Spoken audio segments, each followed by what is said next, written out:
Majority Report with Sam Seder, where every day's Casual Friday. That means Monday is Casual Monday, Tuesday, Casual Tuesday, Wednesday, Casual Hump Day, Thursday, Casual Thurs, that's what we call it, and Friday, Casual Shabbat. The Majority Report with Sam Seder.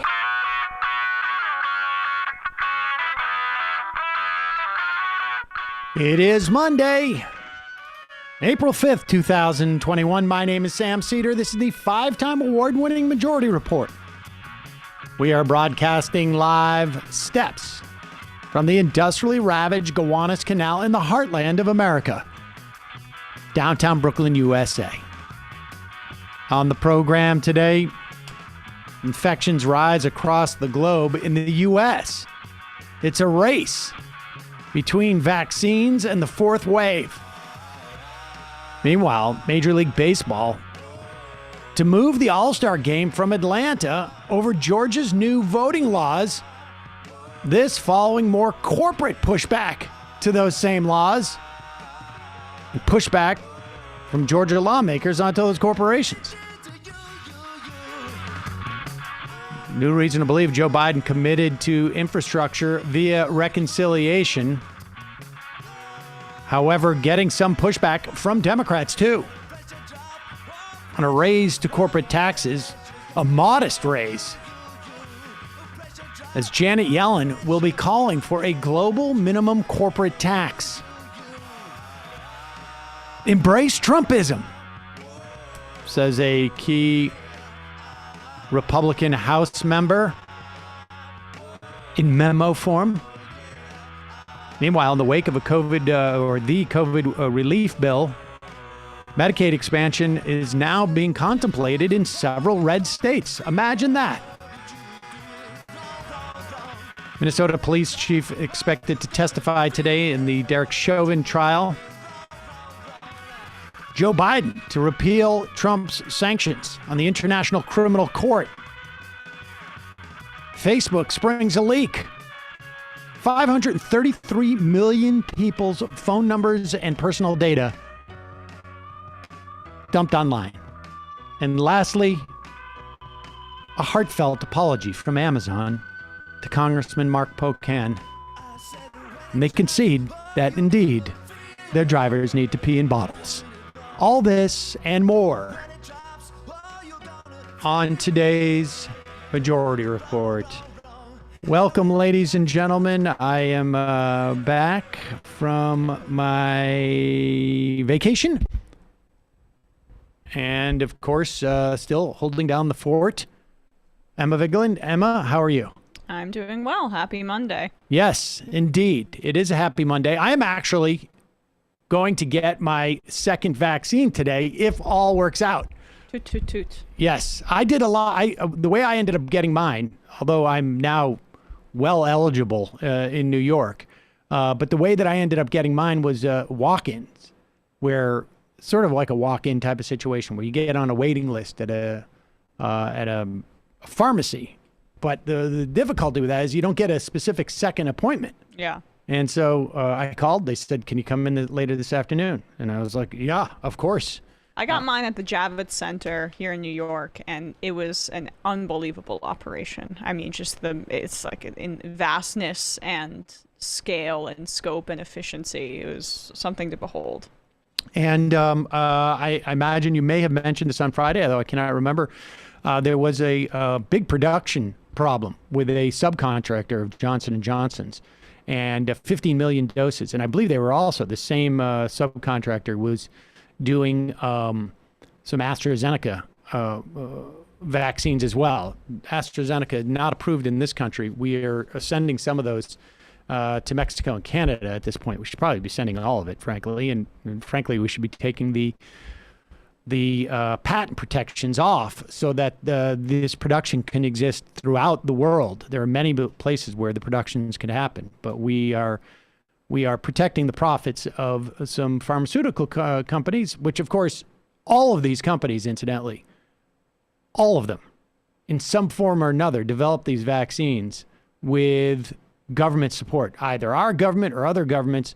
But this was not one of those situations where somebody was just in their garage and developed this because they had, I don't know, leveraged their credit card or something. And nevertheless, apparently Johnson & Johnson has stepped in and has taken over the operations in that for that subcontractor, who apparently that subcontractor has received multiple FDA sanctions for their operations. I sort of feel like in that type of business, it should be one and done. Oh, certainly. Yeah. When you mix ingredients to the point that you contaminate 15 million vaccine doses in the middle of a crisis, there should probably be some just repercussions and shuttling away. Yeah. Yeah, I definitely think so. Meanwhile, we will talk today about the pushback to the Georgia voting laws. And also there's another dynamic here. There's multiple dynamics to this. One is that we're seeing corporations try and brandish their, their socially acceptable bona fides by pushing back on laws that diminish our democracy in many respects. I'll take the help where it comes from, but I think we should be careful not to provide too much credit to these companies, or I should say, let's not kid ourselves here. They're Yes. still in the, it's a campaign. It's a promotional campaign. I am glad that corporations are doing this, but let's not kid ourselves as to what their intentions are. But what's also fascinating is that we're seeing some of this return to the mean, if you will, with a sector of our journalism that is desperately looking to reestablish the sense that they are so-called objective, as opposed to, because it was difficult for some journalists to respond to Donald Trump in a way that did not make them feel like they weren't being overly reactive or too emotional or too carried away or too partisan. And so there's this desperate need to return to a both-sidism. And one of the places you see that first is with data journalists, so-called data journalists. And there's a piece in the New York Times we're going to talk about by Nate Cohn, who has written a piece essentially saying, more or less, people are overreacting on both sides about this Georgia voting laws. Oh, both sides. Exactly. And we will, I mean, it's almost too perfect, but we will talk about the flaws in that piece. And we also will be talking about the infrastructure bill and, this memo coming out of the Republican House, basically saying, embrace Trumpism. And it's a good explanation of what Trumpism is, which is sort of like a head fake to workers' rights, but really focus on, the culture war, which of course, you can call it Trumpism, but I'm still old enough to remember when Pat Buchanan called for this in 1993, where Dan Quayle, the vice president to George H.W. Bush, who was supposedly one of those sort of like old school moderate Republicans, Dan Quayle was attacking Murphy Brown. Do you know who Murphy Brown is? Not a person. Murphy Brown was a sitcom character. Right. And I want everybody to sit down for this. She had a child out of wedlock. That's unacceptable. Apparently it was. So, I mean, there's not much new here, but we will get to the latest iteration of it. But first, let's, we're going to talk about the infrastructure bill that Biden is going to be rolling out. Parts of this, there's a lot of pushback to it. Part of that is because it contains a well, I guess it depends on what you want to refer to it as. It's an increase in the corporate taxes relative to the past 2 years. It's still a decrease to the corporate taxes as to where they were just 3 years ago, 4 years ago now.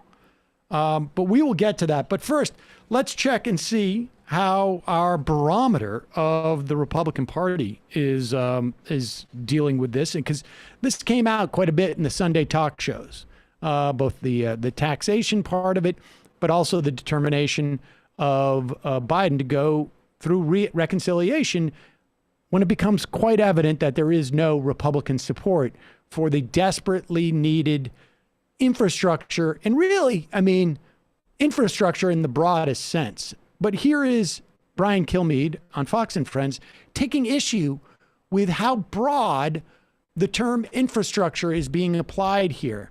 Because infrastructure could mean, like, we'll talk about the infrastructure of the show, but we don't have any highways in the show.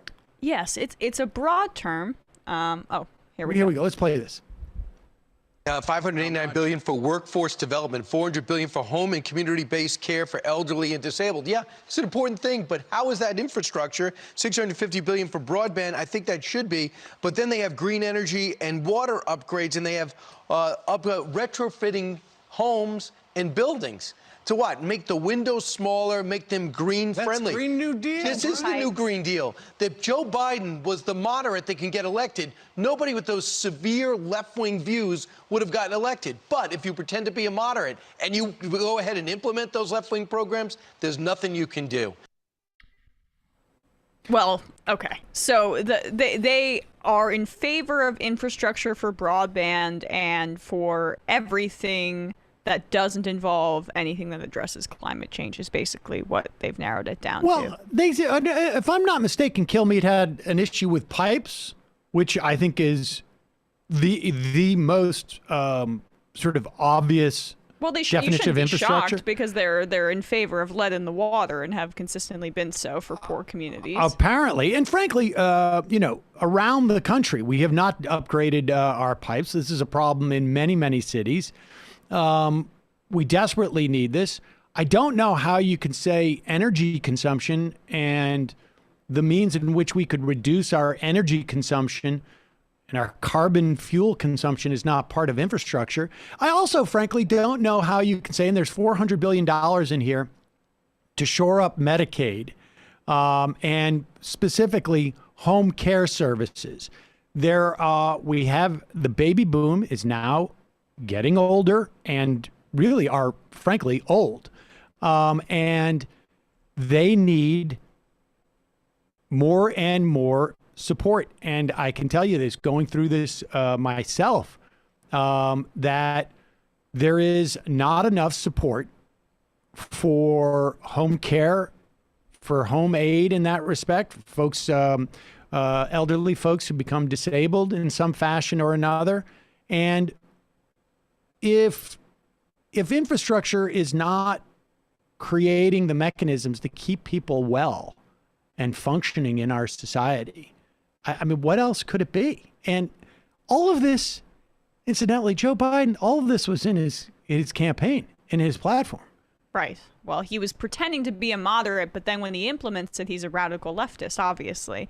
As you have Alexandria Ocasio-Cortez and other members of Congress who are progressive saying that this is woefully insufficient, which $2.25 trillion to be implemented over 10 years should be treated with scorn from the left. That is not enough, and not the figure that even Joe Manchin was pushing for. He was saying, let's do $4 trillion, let's do this. Yeah, infrastructure can apparently mean whatever people want it to mean. Republicans want infrastructure to basically be tax cuts for the rich. That's essentially what their definition of it is. Loot the rest of the federal government even more so than they already had. But what strikes me is how weak even Kilmeade's argument is there. He is not. We are seeing the air, the mattress be deflated, right? Or whatever. The air mattress. I'm thinking about an air mattress. Yeah. Right. I could use a balloon in that situation. The tire being deflated, maybe? Yeah, I'm just trying to expand my artistic repertoire. Yeah, tire's another one. I would lose Family Feud on things that would be the inflated. Football being deflated? Yeah, you've listed 3 things that are better than what I just used. But your point is a good one, which is that they don't really have much. The idea It's Monday. that Kilmeade is complaining because we thought Joe Biden was a moderate. I'm quite sure that if we were to go back and look at the way that Brian Kilmeade described Joe Biden 6 months ago, he was not saying this is just some moderate who's going to come in as if like all the Fox viewers had voted for Joe Biden. I mean, what it is a sign that they are frustrated and have no grip on what the Republican right-wing message is yet. Now, they know what it's ultimately going to be, and we will talk about that when we come back from break, because there's a memo going around that I think really is going to be something that we would look back upon 18 months from now and say, there it was, folks. You can check it out. We're going to take a quick break. We'll be right back with more. In the meantime, folks, I have some right here, actually. Liquid IV? Liquid IV. See, maybe that's what I need, because I'm just having some Mondays right now. I'm going to put some Liquid IV in my drink. Well, as you know, when you push your body hard or you're just feeling run down, important to take care of ourselves with proper vitamins and nutrients. Now, generally, folks, I'm drinking the energy multiplier with Liquid IV during the show, but gotten a little bit of a hankering for the the immune support. Liquid IV created Hydration Multiplier Plus Immune Support to maintain and strengthen your immune system. Hydration Multiplier Plus Immune Support is a cutting-edge blend of vitamin C, zinc, and Wellmune in a convenient single-serving package to help strengthen your immune system. This blend is powered by cellular transport technology, which is designed to enhance rapid absorption of water and other nutrients. Each packet is bursting with fresh, natural tangerine flavor. It's true. I got my whole water thing full of it right here. It really does taste, the tangerine is really good. Liquid IV can provide 2 to 3 times more hydration than water alone. And with every purchase, Liquid IV donates a serving of Liquid IV to someone in need. Company has donated over 10 million servings globally. I've talked about did you just use your highlighter to mix that? I was hoping you wouldn't notice. Oh my God. I don't have a spoon here. All right. Now, generally, God damn it. I go for the matcha energy multiplier, but the last couple of days I've been going with the immune thing, and I don't know if it's because I love the tangerine flavor or I'm feeling like I need the immune support. Like I'm going into spring and I'm getting ready. Maybe I'm about to get out there. I'm getting my second shot, so whatever. I mean, I can tell you that we are huge fans of Liquid IV here. Back in the days where we used to do something called plane travel. And when I was traveling, or you get dehydrated, or when I would maybe go out and drink too much. Now, maybe when I stay in and drink too much, next day, or even that night sometimes, I'll finish it up with a Liquid IV. And, of course, it helps me through the show. Get your Liquid IV Hydration Multiplier Plus Immune Support in bulk at Costco, or order online and get 25% off when you go to liquidiv.com. Use the code MajorityRep. It's MajorityRep at checkout. That's anything off, 25% off anything you order when you get better hydration today using the promo code MajorityRep at liquidiv.com. And speaking about going out, get my second vaccine, that means I'm going to start getting back out there, and that means that, yes, I need to update my wardrobe a little bit. I got an easy way of doing it. For me, shopping for clothes, a little problematic. I have a little bit of style deficit, I think. I would say. You wear 5 shirts a week, so. Well, I have very specific shirts for the shows, and then also very specific ones for not. So, yes, I'm trying to break out of that. It's really hard for me. Stitch Fix. has made it easier. Stitch Fix offers clothing hand-selected by expert stylists for your unique size, style, and budget. Every piece is chosen for your fit and your life, so you can look and feel your best. You try on pieces at home before you buy. You keep what you love, you return what you don't.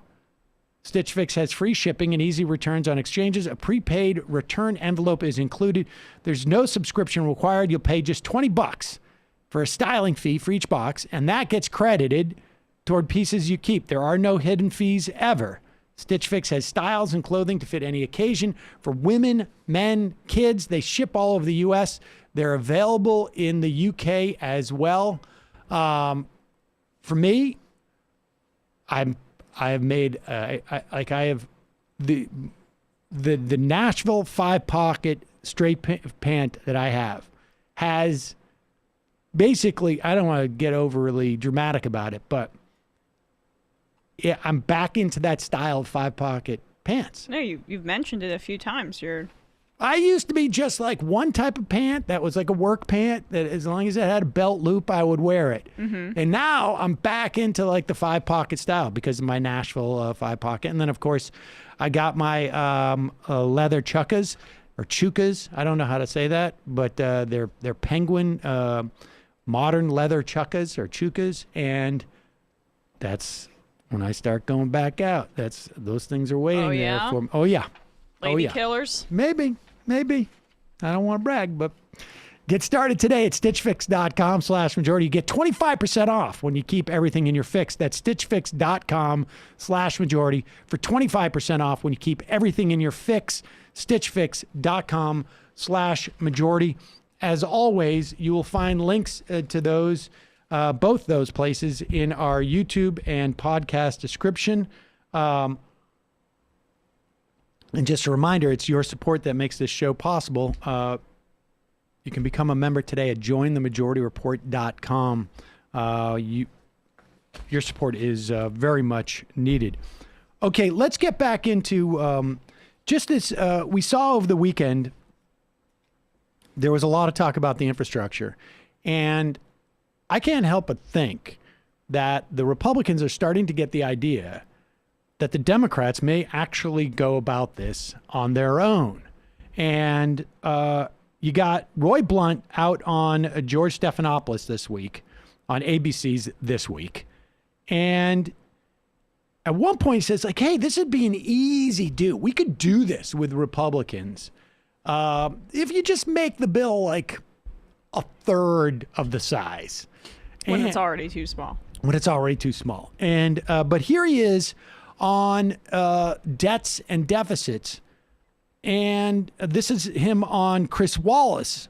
I mean, they're sending him out a lot now this weekend. And I think a big part of it is that they are really getting the sense that, like, wait a second, none of the things we've done in the past are working. Democrats don't seem to be afraid of going alone on this. This is clip number 1. They think he's the best they got, I guess. Say it today, but some of your colleagues in the Republican Party are complaining about this is going to explode debt, this is going to explode deficits. And I want to put up what the Republican record is on those. During the Trump presidency, even before the pandemic, the national debt increased by more than $3 trillion.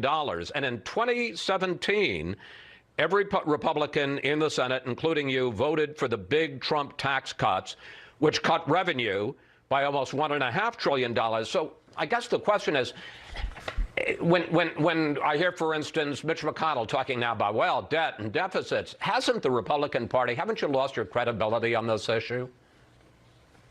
Well, I don't think anybody has a very good record for the last decade on this. I think the deficit under the Obama years and the Trump years are very similar. The tax cuts, however, in real revenue produced more revenue. In static revenue, they wouldn't, because you couldn't anticipate the kind of growth we had. And remember, after the pandemic did occur, we did 5. Not 1, not 2, not 3, not 4, but 5 bipartisan bills trying to be sure we stabilize this economy so we'd have a stable economy that would pay that debt off as we came out of COVID.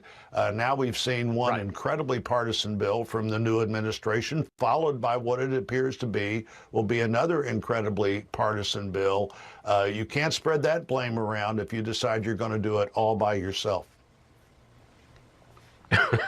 Well, yes, I suppose that's true. I just want to make it clear. When I talked about the increase in debt during the Trump years, it was I did it purposely before the pandemic started. Senator Blunt, thank you. I mean, first off, the best part of that whole thing is when Chris Wallace is laughing in his face, and Roy Blunt can't help but laugh too. Yeah, that was like apparently there's a QAnon documentary. I've heard. I don't want to do any spoiler alert on this, although someone clipped it like the last moment. But I started to watch it and thankfully stopped because I knew. Yeah. But that moment reminds me of it, where like they're off searching for maybe who might have been QAnon. But here is, I mean, look, and let me be clear about this. I am not concerned about the deficit growing. The deficit has been a mechanism in which has been deployed by so-called moderates, and you can really just refer to them as corporatists or just folks who are concerned, who are working on behalf of the ultra wealthy in this country. And when they deploy deficit scare, it is a precursor to cutting things generally like Social Security or Medicare. Yep. And Medicaid. We saw that in the Obama years. I mean, and that was calls were coming from inside the House in that area where people were saying, I mean, that was we got dangerously close to that becoming a reality. Barack Obama and Joe Biden basically offered to cut Social Security to the Republicans. And fortunately for us, the Republicans were just completely against saying yes to anything that the Obama administration said. And fortunately, after about 3 or 4 years, the Obama administration gave up on that idea.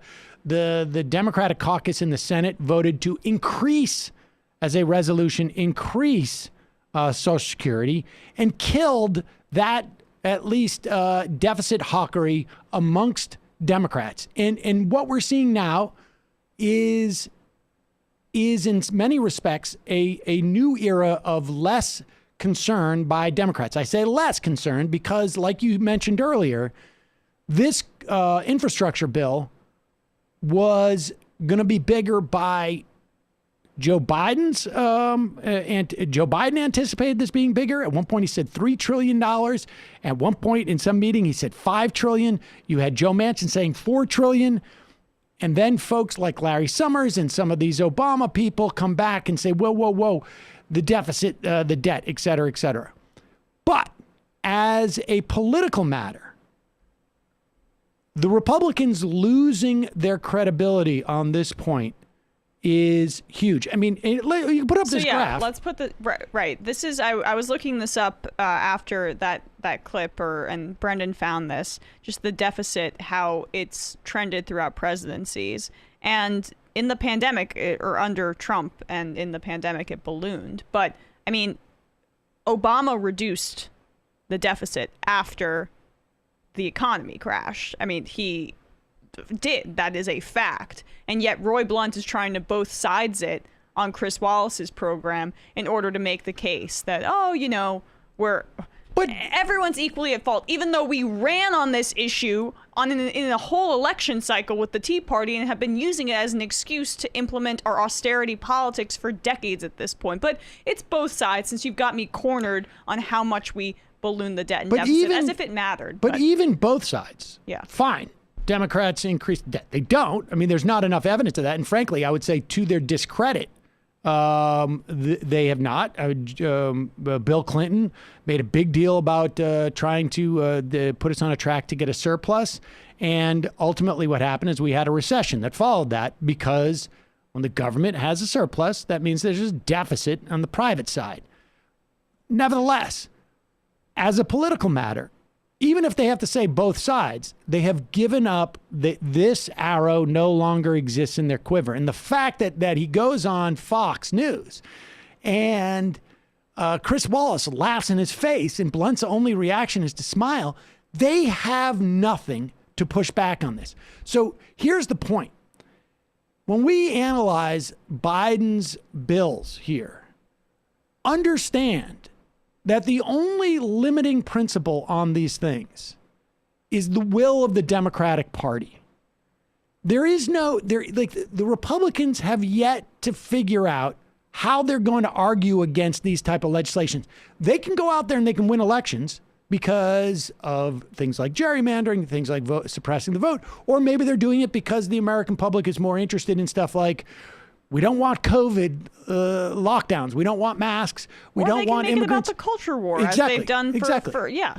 But but in terms of legislation, it is the Republicans are both irrelevant because of things like reconciliation, the opportunity to get rid of the filibuster, and irrelevant because their talking points have no resonance anymore. Not even Chris Wallace takes it seriously when the Republicans say there's a deficit issue here.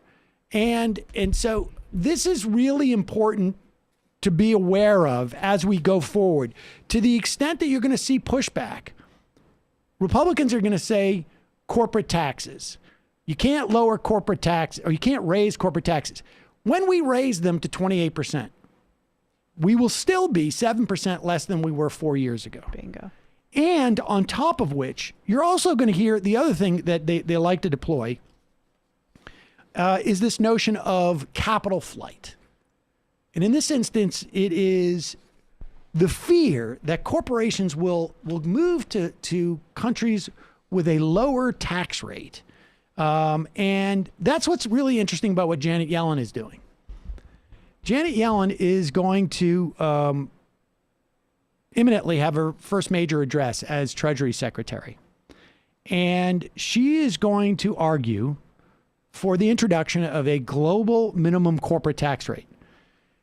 This is reported by Axios. I think we also mentioned it a couple of weeks ago. There was some rumor that she was going to do something like this. Now, of course, we can't pass a law and restrict what other countries do. However, the Paris Climate Accords provide at least a model.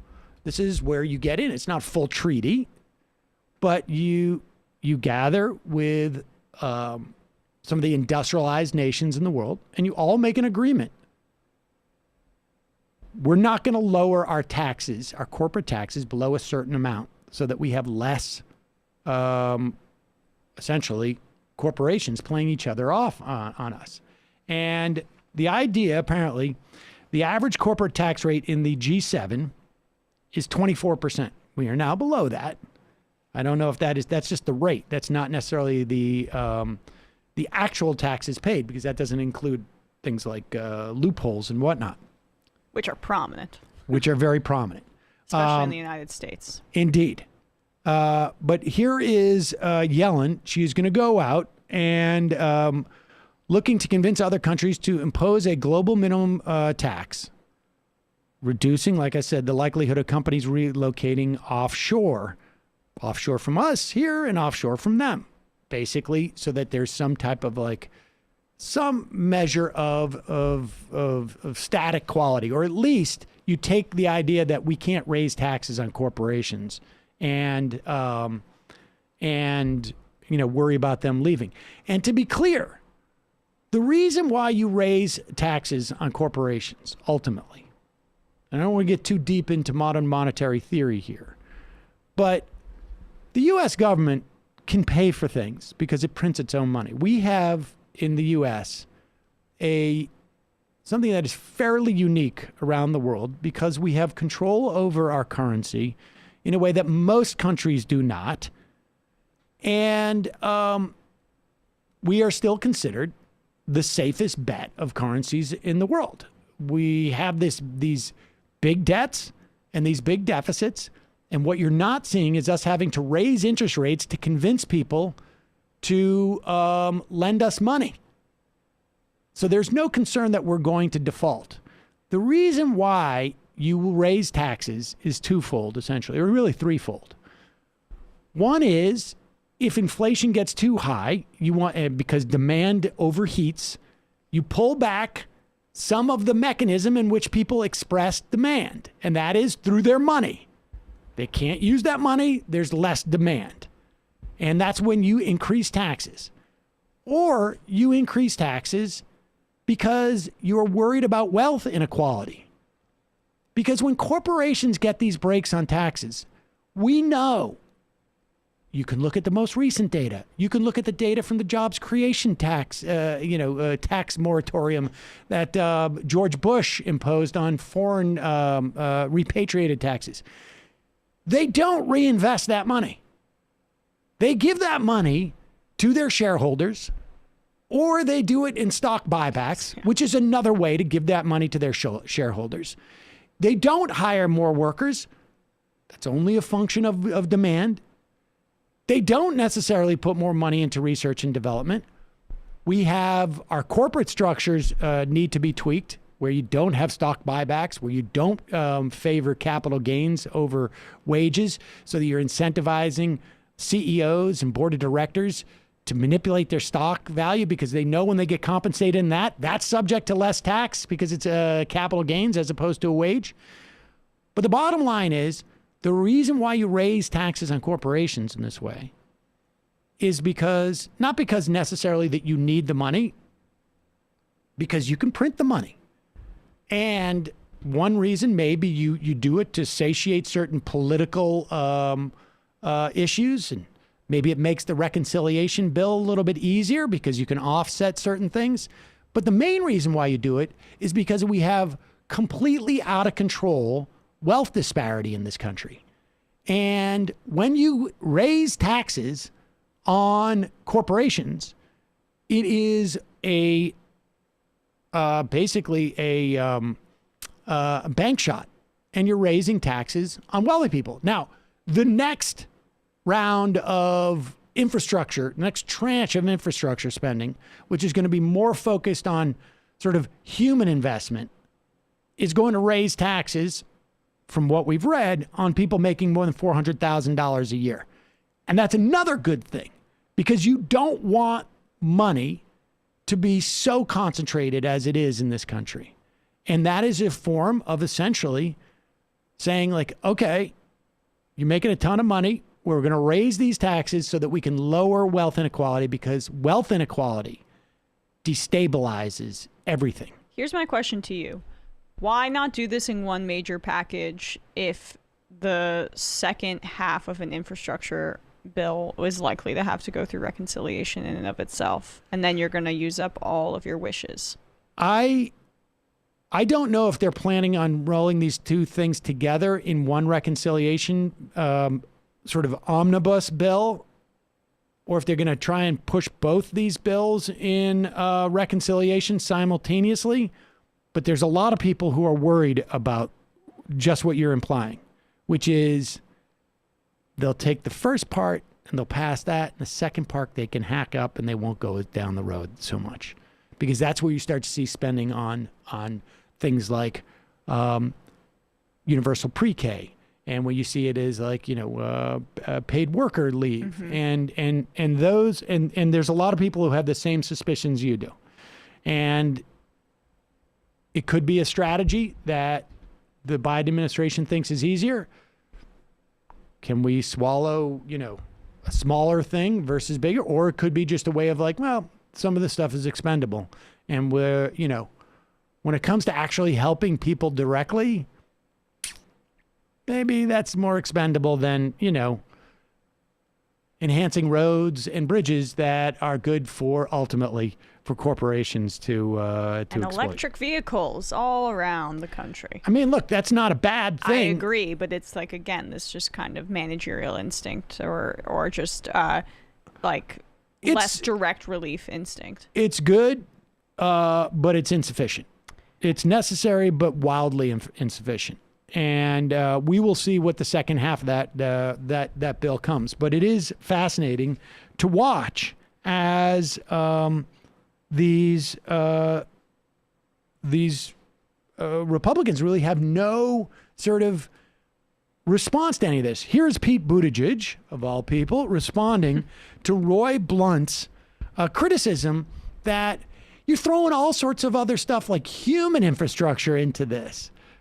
Their perspective on what infrastructure should be, again, is like just even more purely about what would help commerce, as opposed to what would help people. Here is Buttigieg responding on This Week with George Stephanopoulos.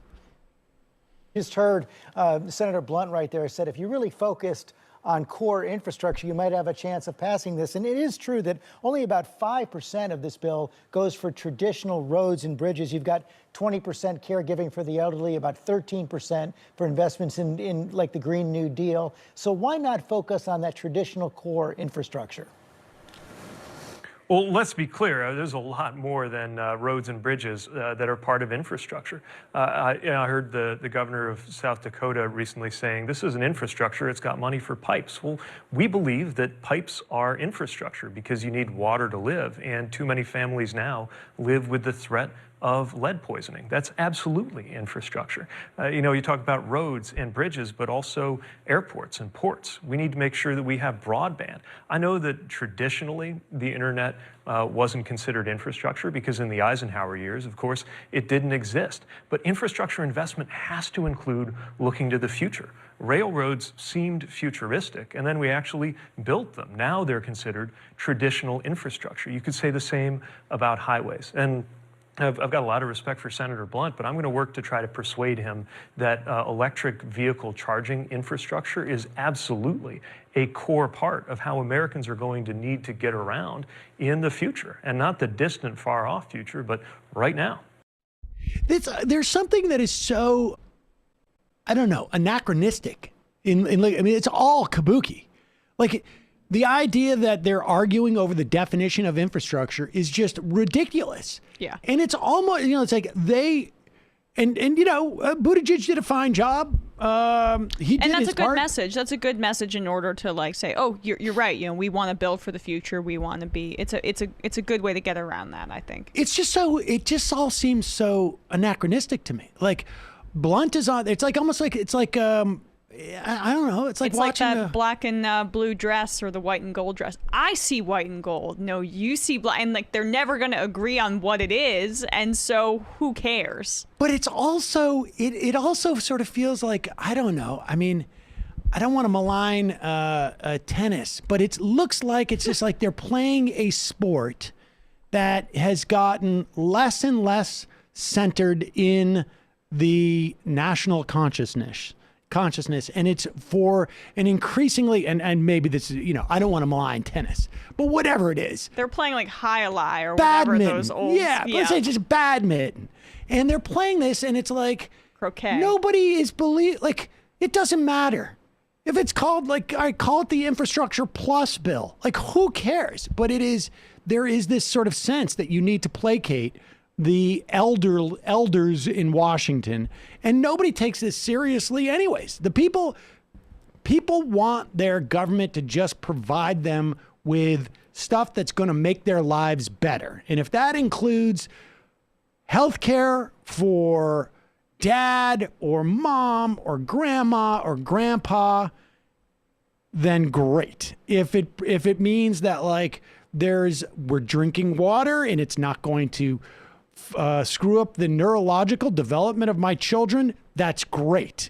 If it means that, I have public transportation, I can take this new trolley or this new train or this new bus or whatever it is, great. I have high-speed internet. I mean, what's amazing is that there's just sort of this sort of tacit understanding between Blunt and Stephanopoulos and Buttigieg that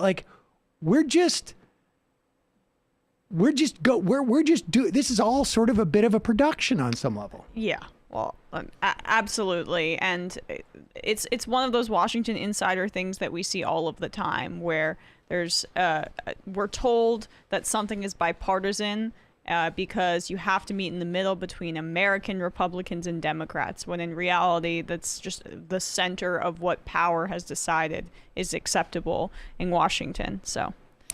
here is, and this is a good sign, that we sort of read the tea leaves of this sort of badminton game that they're playing on the Sunday morning talk shows. I mean, there was a time where like the entire country watched the Sunday morning talk shows and everybody assumed it was like there was some type of reality to it. But I don't know. It just seems bizarre to me. But this is a good sign. And that is Jennifer Granholm. She is the energy secretary in the Biden administration. And she is basically saying, of course, like we want this to be partisan. But let's play this clip. The coronavirus relief package passed the House and Senate with 0 Republican votes. Ultimately, looking at this bill, I'm wondering if that would be okay with you and President Biden again to have a bill pass with 0 Republican votes. Well, obviously, the preference is to have this done in a bipartisan way.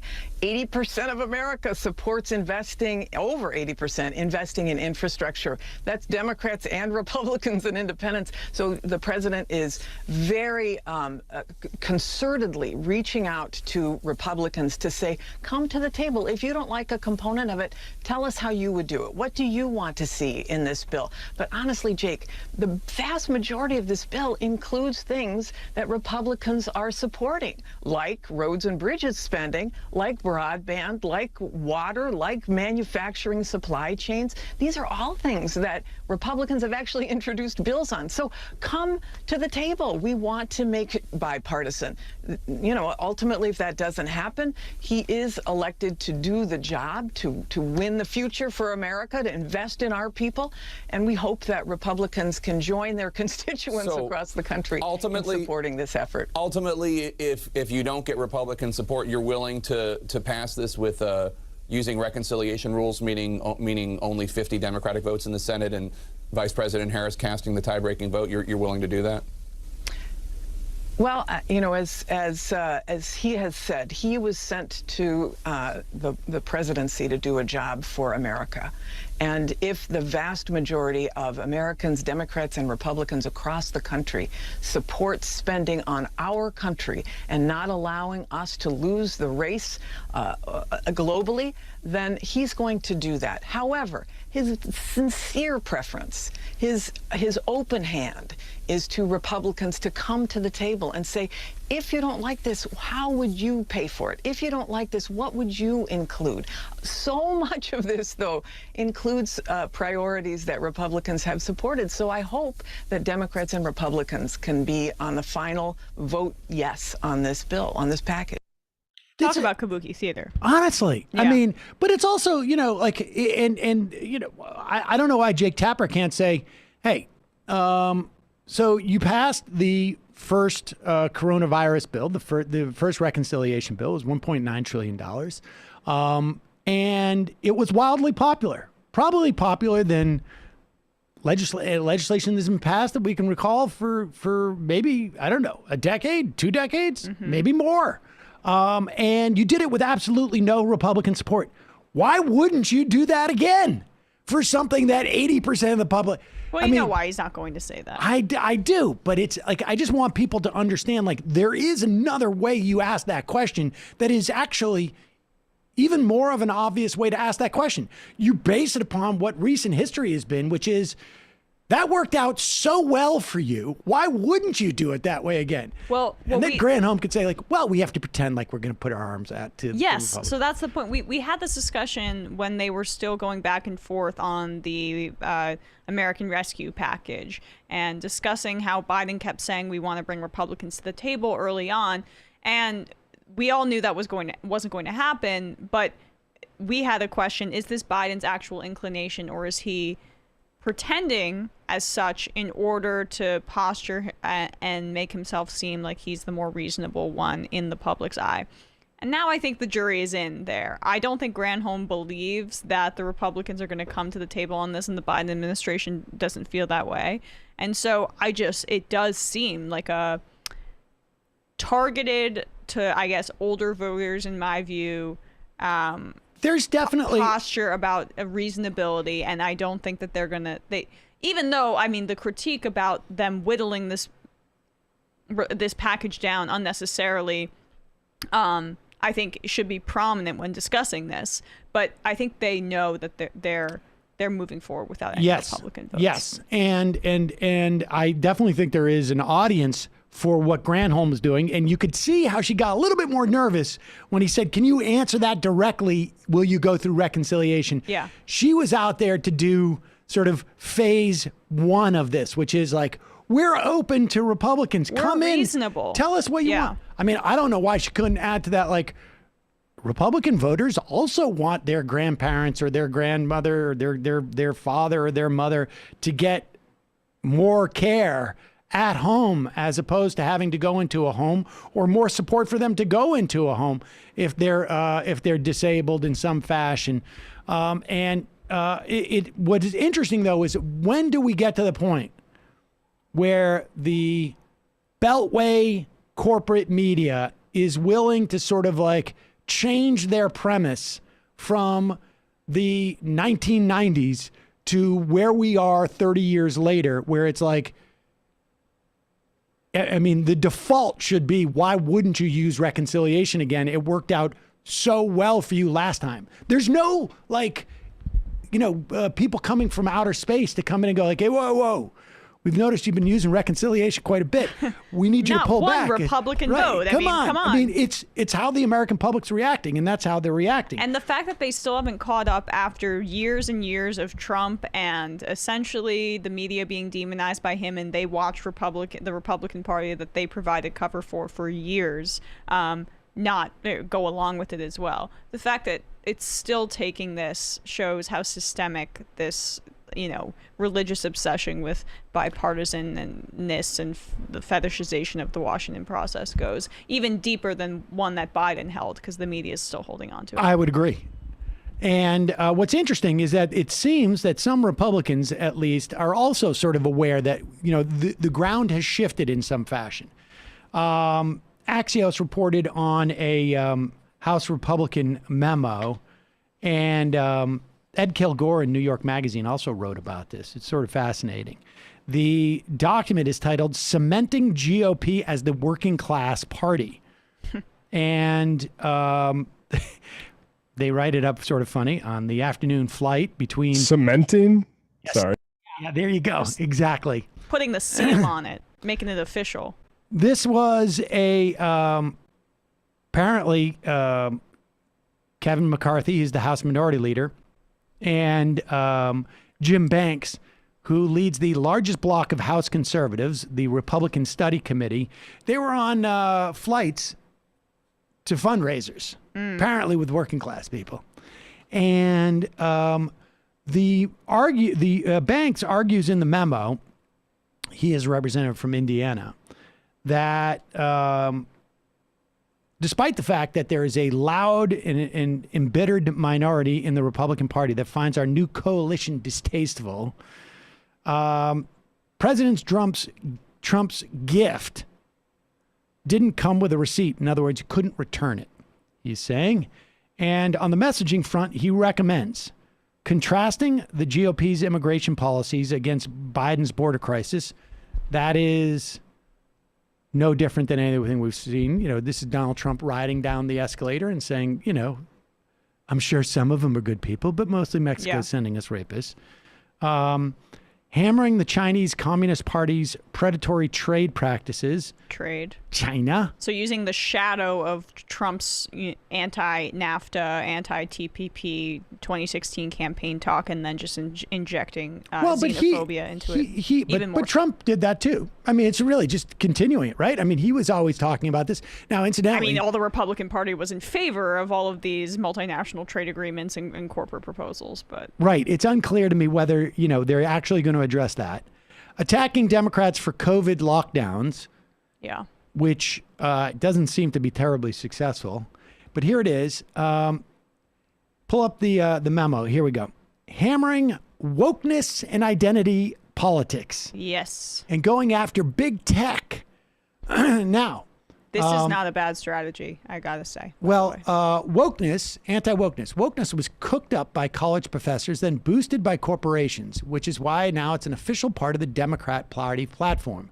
Nothing better encapsulates Democrats' elitism and classism than their turn towards wokeness. Wokeness and identity politics aren't pro-Hispanic, pro-African-American, or pro-LG. Well, I guess did they do LQBTQ? Yeah, LQBTQ. Interesting. Whatever. I mean, just put a bunch of letters in there. It doesn't matter. It's definitely not pro that. Right. It's definitely not pro LQBTQ. We could say that with definitive. They're anti-American, anti-women, and most of all, anti-working class. Now, what wokeness is not defined in here because it's whatever you want it to be. It's right. It's just, I have Democratness. I have to say though, like you watch some of these shifts into how the wealthier class has trended more democratic in recent years. I don't have the data in front of me, but they've shown that the donor class has shifted in that area as well as the Republican Party has left them in terms of respectability and then also just general kind of craziness. That's not a bad strategy. Like there is going to be a vacuum left as someone like Bernie Sanders, isn't president, and you have Joe Biden and Kamala Harris leading the party. Some of these inclinations getting validated within the Democratic establishment and donor class. If they're not more precise, this could actually help. This could be a good strategy by the Republicans if the Democrats are not precise. Well, here's the best part about it is that they also say, because I think that is, they're going to go after that. It is the culture war, just by a different name. And the appearance of a populist economic war, which is they go on to say he scarier. suggests Republicans hold working class roundtables and create working families task force. And when it comes to fundraising, Banks argues that members should effectively embrace their pariah status in corporate America and campaign against corporate fundraising. Here it is, the action items. Hold the working class roundtables, create a working families task force. None of this is, there's no actual policies to support this. If you want to support working class families, you do universal pre-K, you do free childcare. If you want to, those two measures alone would be enormous. You provide for mandated parental leave, mandated sick leave. You raise the minimum wage. You support unions. They're all of these measures. They're going to get rid of that part of it. They're going to have... They're not even going to talk about that part of it. Well, they're going to message it for a little brief period of time. Except for the trade stuff, that's the only thing that they can hang their hat on it. Like, even, I guess, with legislation, because you can tie Biden to those trade deals, I guess, but he wasn't even... Anyway, go on. Well, now, of course, Republicans aren't going to survive without the corporate support. Ed Kilgore has a very good point here. He says... Yeah. But Banks understands selective corporate bashing isn't enough to solidify working class support because they're only going to do this, based upon certain industries. They're doing it in Texas and Georgia right now against these corporations. We are not with the corporate side who are backing out against, due to their voter suppression laws. Particularly since he and other conservatives, however populist, continue to oppose organized labor, progressive taxation, and other efforts to advance the material interests of the horny-handed sons and daughters of toil. So he urges Republicans to double down on the two economic strategies that do have resonance among at least white working class voters, nativism and protectionism. And that is, of course, that anti-immigrant sentiment and that xenophobia that you talked about, which is just an extension of where the Republican Party has been. It's just that this stuff is going to be more put front and center. And so it's more Tucker Carlson. Exactly. It's more Tucker Carlson than Sean Hannity. It is nativism, hatred of others. The country is, your working people in this country are losing their grip because of this influx of immigrants, because of China, because of outsourced jobs.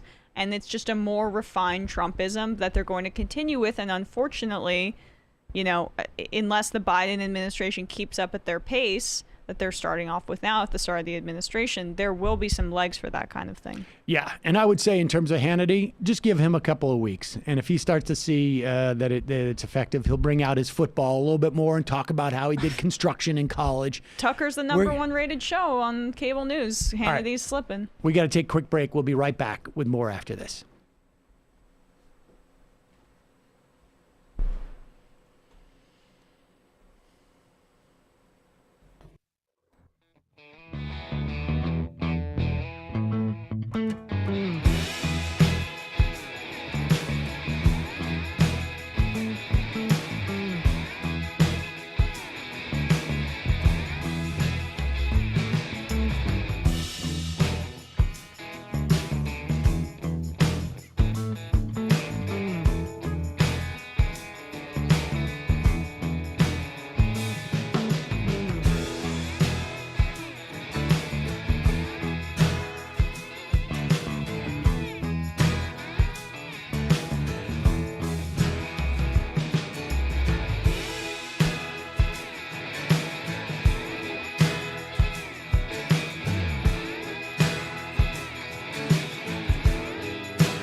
So just wrapping up here, we, of course, are awaiting in the next, I guess, we don't really have a timeline for the Bessemer results. I thought we would hear by today, which is a week from when the voting ended. But apparently, I think they said it's just going to, it could be weeks. It's absurd. There's a lot of, I think, legal hurdles and just all of this, like they need to certify it. I have no idea. Well, I don't know. We should say that Amazon, anyways, has apologized to Representative Mark Pocan about pretending that their workers don't have to pee in bottles. Look at that. Scoop by Ken Klippenstein, who is changing the world, getting Amazon to change its tune. Look at, we had him on the show last week, and it was a good interview. There you go. Getting all these great scoops. Good Folks can go back and watch that. And until you do, we will see you tomorrow. And for those of you sticking around, stick around. Please. First off, I am instructed to, hold on, wait 1 second. Instructed? Oh, yes. Globalists? I have been instructed by my taskmasters to say hello to my mom and to Giovanni. Thanks, guys, for watching. And it was good to see you guys. Yes. Recently. Great to meet you through the screen. Well, you're not meeting them. Well, it's like I'm in their home, so sort of. All right. So we're going to head into the fun half. You can join us there by becoming a member. You go to jointhemajorityreport.com. And when you do, you support the free show. We give you the free show free of commercials. And then we give you the fun half. And all sorts of fun things. Like I'm starting to get that, like, I'm getting ahead of myself, but I'm feeling like April, May, June, July, we could be back in the studio, by mid to late summer. And I'm getting excited about the prospect of that. Oh yeah. That is, I'm over it. Yeah. I guess I've been over it for like that. It's the fifth time I've said that. Like every couple of months. News to me that it just started. There you go. Hey, that's not it. Where is the breaking news? I'm over it. But yeah, so we've got a lot of stuff in the hopper, and we'll get back to being able to sort of produce the show in the way that we want to, instead of like doing it through Zoom and where we've got audio problems. People email all the time, like your audio dips out. We know. Yeah. We can't figure out why. And we just don't, it's the Zoom thing, and it is what it is. Meantime, Nomi is on vacation this week, but go back and check out some of the interviews she's had over the past couple of weeks. Have been amazing. The Nomi Key Show. You can find that on youtube.com/The Nomi Key Show. Also, don't forget, Matt, in the Matt Leckian media universe, what's happening in your neck of the woods, Matt? Brian Brown, last week we talked about weed legalization, particularly in New York, and how Cuomo's sort of political sort of low point led to an actually decent legalization bill. Yeah. So check that out. Patreon.com/leftreckoning. Go subscribe at YouTube. I was super psyched about that. I bet you, Matt, I imagine you were pretty excited. You know, I take things very coolly, so but I am approving of it. So I'm actually thinking of like doing like a outside grow. No, I'm not gonna I'm gonna grow one plant or something. Right, like that. right. yeah, you can grow up to like 3 or 6 plants. I have a green thumb. That's why I do it. That's not so much. I didn't know that about you. A little bit. We have to get cedar strains. We have to name the cedar strains. Yeah. We could sell it as, I don't know if we could sell it as merch. That would not be right. Yeah, we probably don't. But if folks have any ideas on that. Well, anyways, let's head to the fun half. 646-257-3920 is the number. 646-257-3920 is the number. We will see you in the fun half.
We are back.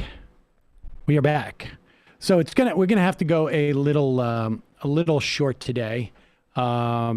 Was not originally the plan, but I got the call and able to get my vax. So I'm going to. Let's go directly to the phones. Calling from an 847 area code. Who's this? Where are you calling from? Hello? Hello? Hi, this is Josh from Chicago. Josh from Chicago. How are you, Josh? Hey, Josh. Wow, I'm the first one. Hey, Emma. How are you? Good. How are you? Long time no speak. Did we talk on Friday?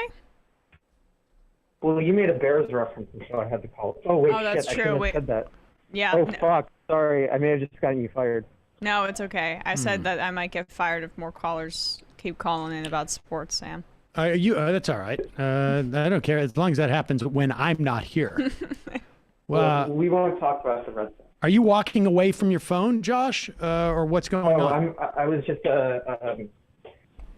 doing some laundry, and I was surprised I got on first. Oh, well, I'm sorry about that. Yes. Okay, what's going on? Okay. Well, Sam, I was doing a little research, and it seems like you were in this film called Fits and Starts in 2017. Were you not a major motion picture? Fits and Starts. Yes. Yes, I was. In fact, that is true. I don't know if I would call that a major motion picture, but yes, I was. I did a small part in that with my buddy Larry Murphy, and I both played police officers. So that explains why the pro-cop material on the show. That is why I developed an affinity for Men in Blue. That's not the first time I've played a police officer. Do you think that influenced your coverage of Defund the Police? Yeah, probably. Because you were being funded to be police. I mean, if there was no police, then I would have lost that job, that acting job. Those funds, you might say. But I imagine I would have been playing a social service person or something like that. But yeah, Larry Murphy and I played cops. That was well. I've actually played. I played a cop in Beat Cops. We had two versions of that pilot that we did, and then I played a cop in Fits and Starts, and I played me playing a cop, which was basically put on the uniform in Mark Maron's television show. Ah, meta. Yep. Awesome. Well, so that film was at South by Southwest in 2017. I can't understand what you're saying. Cannot understand what you're saying. Your phone is not working. Yeah.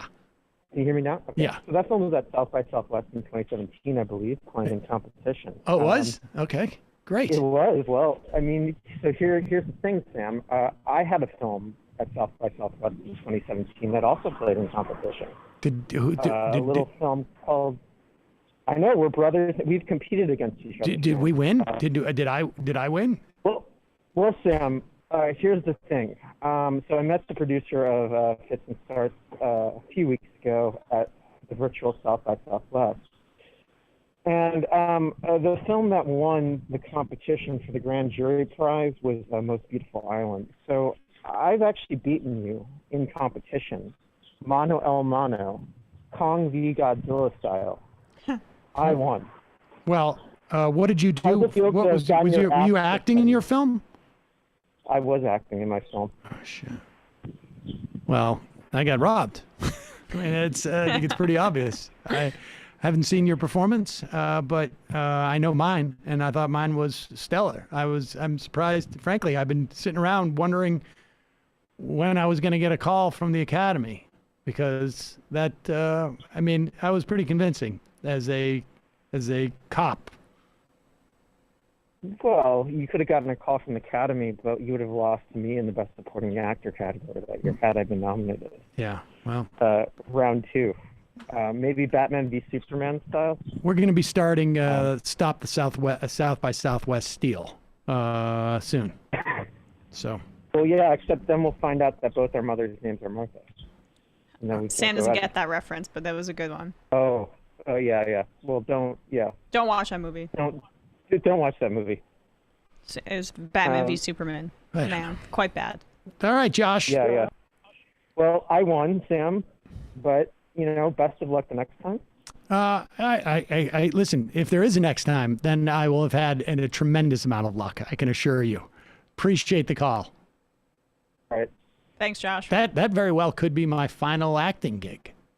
Why? Not like voice. I never auditioned. I stopped auditioning years ago. That one just sort of fell in my lap. See, I have such little understanding about that process. I just would have thought, since you've been doing it for a while, people would just come to you. I never, as an actor, I never really got to that point. I mean, you know, I had said no to a couple of things at the beginning of Air America, and then I was basically, as an actor, well, I guess I did The Good Wife too, a couple of years, but I stopped auditioning. My stepmom No, not The Good Wife. Loves that show. The Good Fight. The Good Fight. Okay. I think that might be a spinoff. It is a spinoff, I think. Yeah, I didn't know. Calling from a 404 area code. Who's this? Where are you calling from? It's fun. I enjoy doing it, but yeah. 404. Hello. Hello. Who's this? Where are you calling from? Hi, this is Wes from ATL. Thank you for having me. It is an honor. Wes from ATL. Is that Atlanta? Correct. All right. And do you work in the, let's say, aviation industry? Why do you ask? No, because it's the cool way to say Atlanta, Sam. Because you said ATL. From the ATL, they say that in songs. Oh, is that right? Yeah. All right, fair enough. Boomer Sam coming Hot Atlanta. Yeah, no, Hot Atlanta, and that I know. Yeah. Right, of course. What's on your mind? So I have some questions for you, short, brief, yes or no questions regarding the World Wide Web. Okay. Okay, so first off, question one, and I'll direct this one to Emma and then Sam and Matt if he wants to chime in, or whoever's there. I get to go first. Awesome. Yes, so would you describe yourself as anti-establishment? Yes or no? Yes. Okay. Great. And if you're not sure, just say sure to make it easier. Sure. I mean, I think so. It depends on the, but for the most part, I would say yes. I say no on that one. Ah. Okay. I'm anti-capitalist. Anti-capitalist. Are they mutually exclusive? Okay. Well, no. So anyways, the point is, for on to question two, do you believe that part of the problem in America is not only its white supremacists past, present, and future, but also money itself, money as we know it today? What do you mean by money as we know it today? Like the ascendancy of it as a value or the power of it? Fiat currency. Currency, money that is owned and controlled entirely by governments. That's not where I'm going with anti-capitalism, that we have money. I think capitalism... Saying well, the white supremacy part... like money as we know it. Right. Yeah, I have no problem with money as we know it. I mean, if that's your definition. Fiat. The fiat part, I don't have a problem with. No. Okay, so you, at this time, you do not see any problem with fiat currency in today's society? Well, it depends on how broad that question is. I have a issue with who's getting most of it. But the fact that it's fiat, no. Okay. So I'm interested in hearing arguments for why there should be fiat currency versus entirely decentralized currencies, as we're seeing with Bitcoin and I just want to jump in straight there. You think Bitcoin is a currency? It's not at all remotely functions as a currency. It's a speculative asset. It doesn't. Its value fluctuates far too much to work as a currency. Depending on it becoming a currency. Do you know it's not going to? I agree. Do you, like, can you imagine if your money, if like that dollar you had in your pocket tomorrow could buy a car, and then the next day couldn't buy you like a, like a burger? Like, I mean, that's not a currency. Like, it's like, it may have durability as a collectible. And it may be, people are certain, I mean, I know people who have gotten very wealthy off of it in the same way that people have gotten very wealthy off of like other commodities that they've held. But yeah, no, you asked me a question. I answered it. I don't have a problem with our fiat currency, the form of our money. No. Why should I? Okay. Now you tell me, why should I? Okay, I believe you should have a problem with especially the U.S. dollar, which is basically backing the rest of the global economy.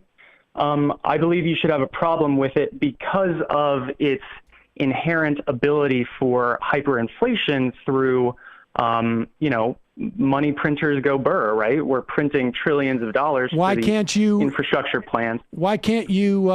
Okay, now I know this is the exact same conversation I had with people calling in about QE1, QE2, QE3, the stimulus bill in 2008. Why can't you just tax it? So if we put too much money out there, it generates too much demand. The economy gets overheated. We just increase taxes and take some of that money off the table. Okay, fair enough. So to keep this brief, I will leave you with this. Whoa, that's it? That's it? Well, fair enough. Okay, well, we can continue. I just don't want to take up too much of the time here. No, this is too good for me. This is too much fun. Okay.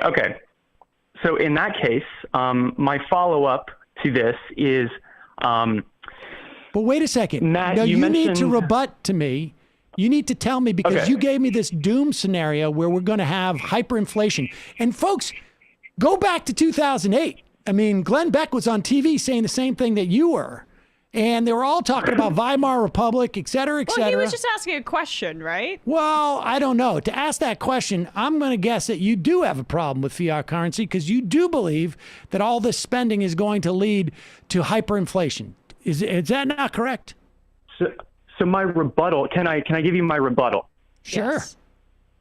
Okay, so my rebuttal is quite simple, actually.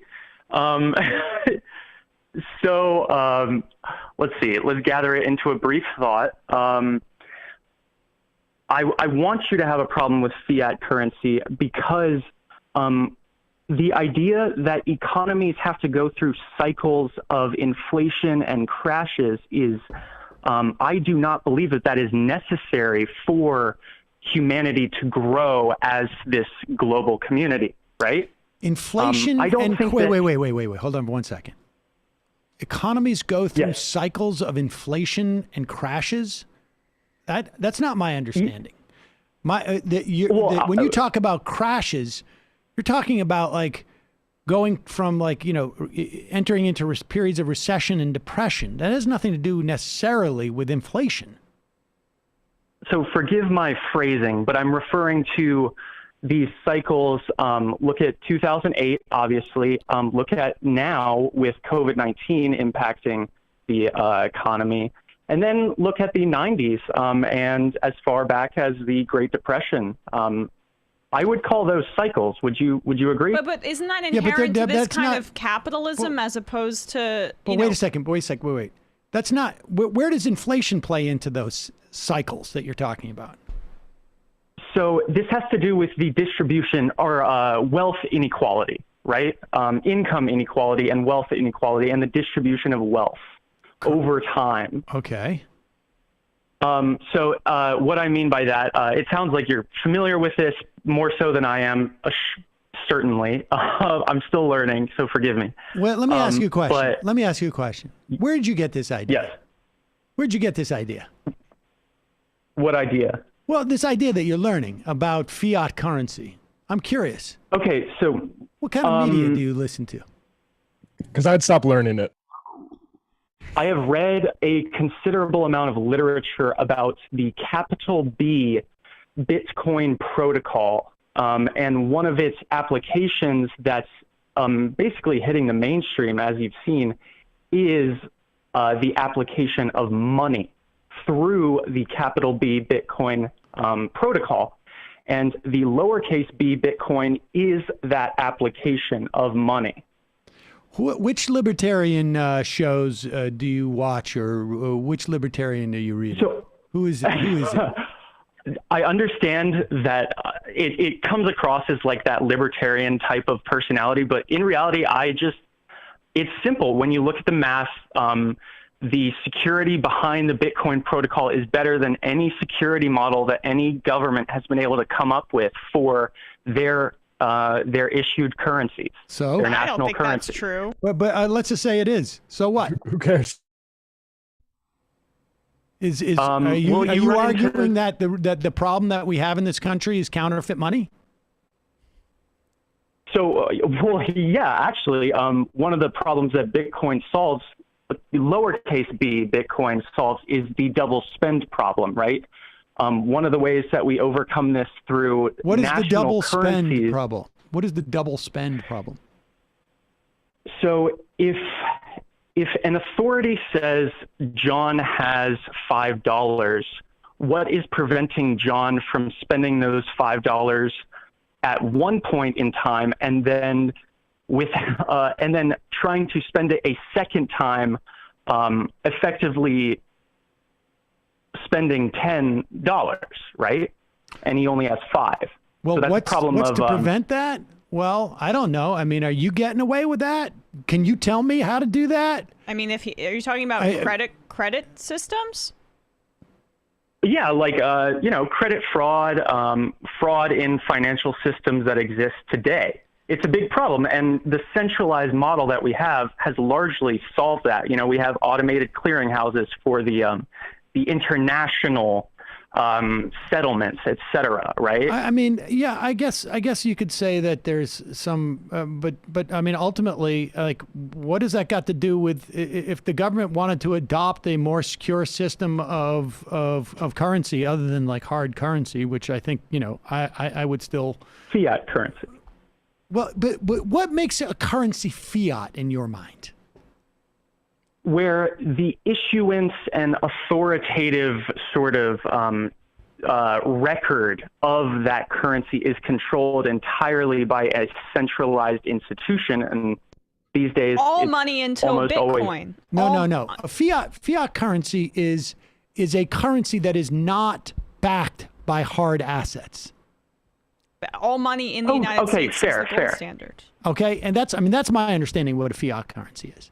And no, you're right. That is the definition online. When we were backed by gold, when every dollar printed, we needed as a country to have a dollar's worth of gold somewhere in a safe. That was how this country functioned until 1970. Was it 70 or 71 when we got off the gold standard? Yes. And the problem with being on the gold standard is that when you went through a period of recession, which is not necessarily a function of inflation at all, we did not have the ability to spend. We were limited by how much we could spend because we needed to have that much gold. And now we're starting to realize as a country that when we're going through a recession, maybe it's because the value of an asset became a bubble. And the reason why that value of that asset in the real estate in 2008 became a bubble has to do with other things. Or let's say there's a pandemic and people can't go out and continue to involve in economic activity. We can step in and spend as much as we need to. And if the economy starts to overheat, if there's so much money out there that people are willing to pay, like, hey, you know what? I really want that. I want that candy bar. Emma wants that candy bar. Well, Emma's willing to pay $2 for that candy bar. Guess what? I'm going to pay $30 because I get so much cash because they printed so much cash. At one point, then the government steps in and says, you know what? People are spending too much money on candy bars or whatever it is. We need to tax people who have that much money so that they can't come in and Bigfoot. So Sam can't Bigfoot Emma when it comes to that candy bar. And that's what happens. And you take that money, and you know what they do with that money? If it's actual cash, they burn it. Or they just cross it off the books. It doesn't exist anymore. So you've given me a compelling argument to keep the current system. I'm just simply proposing that there is a more secure method. Let's talk. Can I just ask you a question, though? So you mentioned issuance. So right now you mentioned that the government-controlled currency that like they issue that, right? And I would say that's better because the government is something theoretically we have some sort of democratic control over. How is Bitcoin issued? So Bitcoin, until it's we could go on for a long time talking about how it is issued, but basically every time a block is verified and added to the blockchain, which is now almost 680,000 blocks that are all 1 megabyte large. Every time a block is mined, a certain amount of Bitcoin is issued to the miner. So, and just to clarify that, a miner means someone who has a massive investment in like computing. And so they're going to get that money. So you think that's more democratic than, say, the government? Because I like this seems the fundamental ludicrousness of this, that like the people with these massive rigs get issued the money and then this is supposed to be an improvement. I don't understand how that is plausible. The mining systems, and so yeah, then it's somehow more democratic than if a government controls it. That's not democratic. That's oligarchic. I'm being sarcastic. Yes. So to answer you, Matt, this was a massive concern in the early stages, but obviously Bitcoin has reached in market capitalization over 1 trillion. So I don't believe it's going anywhere anytime soon. Basically, this was a concern at the beginning, but no, it's still a concern because that's still how people are getting it. And then the people who are buying what was mined are people that already had money. So it's not democratic in the slightest. This doesn't pervade. I haven't got any Bitcoin in the mail just for being a human being alive. You have to be on these forums trying to gain it as a speculative asset, which is all that it is. Of course, it's just going to start out the gate, owned by rich people. How do you prevent hoarding of Bitcoin if this is a more democratic monetary system, caller? So I wanted to address the mining concern, the centralization of the mining. Okay. This is increasingly becoming less and less of a concern as more users are added to the network. What we're finding is that at this time, it appears as if the network reached peak centralization in mining capacity in 2018, and it's only becoming more and more decentralized from there. So we've already reached the worst possible case for centralization for mining. What you have now. Well, tell me. Okay. Wait. Okay. So wait a second. What was that? What percentage of that concentration, and what is it today? All I know is that the biggest concern about Bitcoin is a 51% attack, where basically, if you can control 51%. No. Wait a second. Power, wait a second. You said that 2018 represented the peak concentration of mining capacity. What was that? Tell me what that figure was and what it is today. Okay, I would have to come back to you with the literal figures. I have a feeling that the literal figure is somewhere like in the single digits percentage of people who have Bitcoin can mine it, and I would think it's even it is even tinier than that. I don't know, dude. Listen, I would tell you. Listen, I'm gonna let you go now because we've been talking about this for probably longer. But and I couldn't help myself. I smelt a little bit of libertarianism here, and I apologize for that. No, you don't have to apologize. I'm saying that it's like leaving a box of cookies out in the studio. I can't control myself. I've gotten in trouble for not eating the cookies because Sam will then eat them. So. But I think like you need to dig into this a little bit different. Listen, go with God. I mean, if you can buy Bitcoin, you can get rich off it, that's great. But that doesn't make it a currency. It doesn't. Right. Yeah, it's an exchange. But when I was in college, I went to a spring break in Jamaica, and they gave us these shells, and that was the way that like these plastic shells, and that was the way you buy the rum punch. But it's not really a currency. just because they took it for an exchange in that one little place. Like, I couldn't really take it anywhere else. And even if everybody I can't use takes the Chuck E. Cheese tokens in real life. even if everybody started taking Bitcoin, which is, I guess, conceivable, it's very conceivable. It's conceivable, but it's only conceivable because people think it's going to increase in value. It's the only thing that's attractive about it. It's the only reason why it only has value when people use it, when people decide to use it with their, conscious effort. No, that's not true. The Bitcoin's value is not pegged to how much people are using it. Bitcoin's value is pegged to how much people think it's worth. Like, I mean, it's a commodity, and it doesn't even. It's not even a use commodity. I'm basing its value in human labor, right? Because humans are setting up the mining, humans are performing the transactions, and human labor. It's capital that's doing this. There may be some people. There may be some people in their garage who have we're able to do this compute, but you just need to have money. You can't even do it. Yeah, those are capitalists with making giant mining rigs. Those aren't laborers. The mining systems are so intricate and difficult, and have consumed so much electricity that you can't do it out of your garage. But I'm saying my point is that the guys who are actually hooking up the computers, they're not the ones who are making the money. It's the people who are buying the computers. So I'll hop off. I really appreciate you having me on. No, I appreciate your mining pools.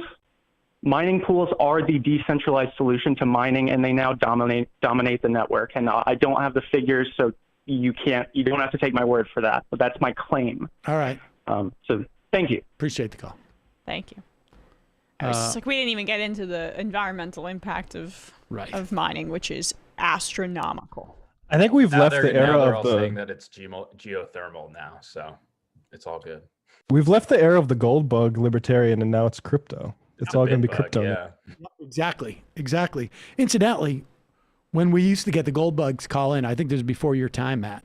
I don't know if you remember, but we used to get a lot of calls. I was going back with Bush and Chains on Twitter. Used to IM all the time. Buy gold. 2012. All right. I bought gold then. I would have. It has just gotten back up to where it was in 2012. So over those past 10 years, I could have taken that $100 and put it in the stock market and done much better. It's it's just like I have no doubt that people. I mean, I know people have made tremendous amounts of money on Bitcoin. But I mean, thank God I didn't. What would have been really smart is I loaned somebody some money in Bitcoin 3 years ago, and now they owe me 25,000 times that. Yeah. Sucker! Where's my Bitcoin? Oh, I had to sell my house for that Bitcoin you gave me to buy a soda last week. We should start an NFT of you doing something outrageous. You know what those are now? I vaguely know what they are. It makes a tiny bit more sense than Oof, that's even generous. Was it Joel Greenberg who was Gates's buddy that he's in trouble with? He's been doing crypto scams too, and it's always interesting to me that the marketing for this is security, and this is such a secure system, but it's always scammers and money launderers and that are so enthusiastic about it. They're the democratizing elements of this currency. But it's also when we think about fraud in this country is massive. In fact, I've spoken to a former DOJ guy who's that's the real story. The white collar crime, all well and good, but the real issue in this country is fraud. In fact, I had a fake Amazon call the other day. We should post that. I have about 30 minutes of me on the phone. I don't know if it's funny at all, but I had fun with the guy. But that's not going to change if it's Bitcoin. Most of the fraud happens because people just say oh, okay, here's my money, and they're not getting what they want from it. It's not I'm sure counterfeit money is a problem in this country, but it is nowhere near the top 10 problems that we have in terms of our currency. The problem it's a problem if you have merchandise mainly. This is this is when you prioritize the problems of business, right? Like if you that double spending problem, I've never heard of that in my life, right? But maybe some business has. Yeah, I mean, if the argument's about fraud, though, I mean, the argument made about crypto doesn't solve that problem. No, because you say like, oh, I'm going to send you, here's my Bitcoin. Thank you.